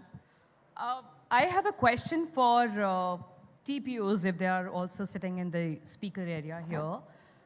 Why does everyone have to be a developer or coder or, QA? Why can they not join any other profession? As in, maybe why can't they be part of sales team? Or why do we have this mindset? Why can't we just counsel our, students, or maybe we can tell their parents also to be, to have this mindset that not everybody need to be be a developer. So what, efforts are you guys taking in terms of telling or making your students or making your students understand? I'm not sure if Okay, understood the question. We have two of our experts from the southern part of India, Shastri sir and Vijaya ma'am. Please, give a short answer, okay? Yeah, counseling can be done, but that doesn't suffice there. There are many assumptions and presumptions for the roles you have and the roles you float for and the roles students apply. We have there are, student doesn't depend only on training and placement officer's opinion about a company or a role. They have their own opinions. They have their own ecosystem to go to, and many opinions are expressed. And in India, we handhold our children after 19 years also. We handhold till their existence in this world and our existence in this world.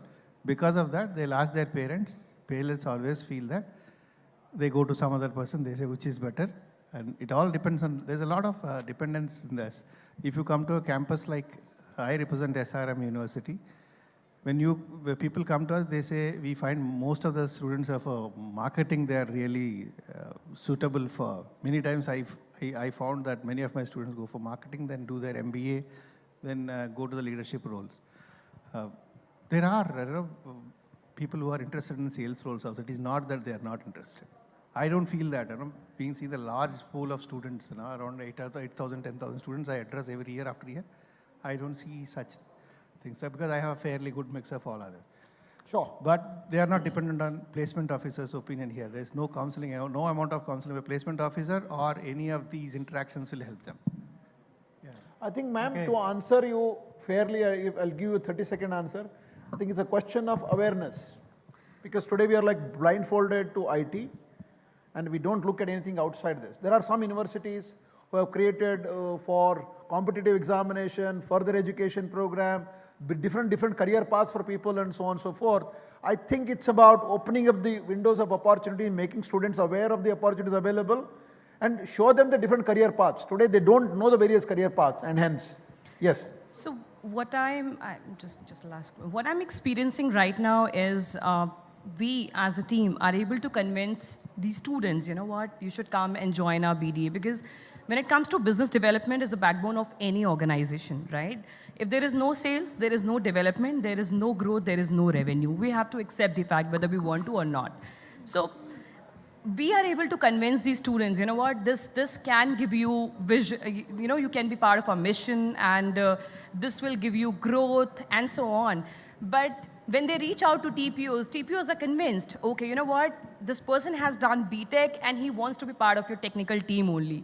So I think both of them, when it comes to students or TPO, they should be on the same page. And I would request, I'm a parent of 2 children, we should also try and make our children or student, make them understand that there is, let's not just wait for a dream job to come, right? Get the opportunity, whatever the opportunity that you're getting, just go and join. Sure. And stick to the organization for 6 months. Maybe you'll get if you're really dedicated and doing well, the IGPs are there in the organizations and they'll give you a better opportunity. So just the mindset that I'm a little, unhappy with, the experience that I had with most of the TPOs.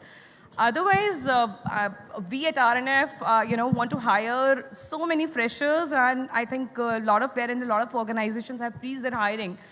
We're still hiring. So, sure. Yeah. I have one request, I have one suggestion. How many of you are from the industry in this room? Please, can you raise hands, including myself? Can I ask you for one favor? No, one favor. Can I ask one favor for all of you? In the next 90 days, choose a college of your choice, go to youth institutions, demonstrate and give a presentation to all the student communities what career options available in your industry. So by that, placement officers will be delighted, students will be informed, and they will make a better choices. Are you with me? Will you commit to me then that you will all go to each one of the colleges of your choice? Say yes. Yes, absolutely. That's a very good idea to yes. incubate here in this session.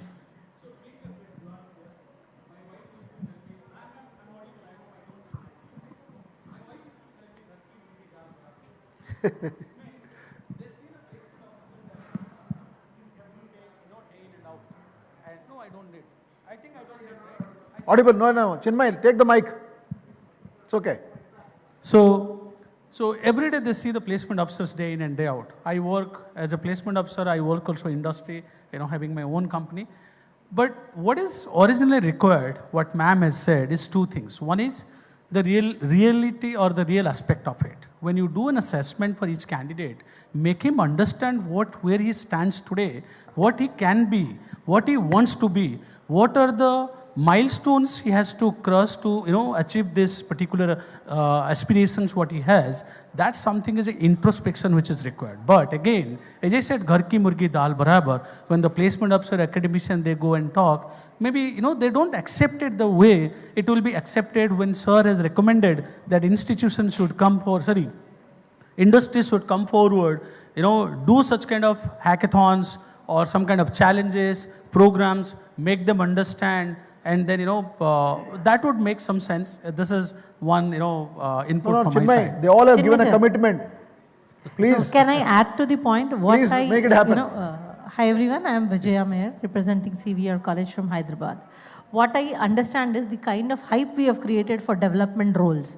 The day one slot, coming in early, June, July, internships, all that is by the industry. If the sales roles can come in as early as the IT company comes in, the ops guys accept, and if that career growth for 2 years, 3 years, because sales role is all about numbers. And are we talking about the same kind of numbers and CTCs to the students who are aspiring for sales role? Matters a lot. At the end of the day, student, whether it is IT or sales, is looking for a good remuneration. Like equally, I asked the industry people, I have one request to all the academic people. Can you all raise your hands, Yes, for academic sir. people? Yes. Forget your placement numbers for a moment.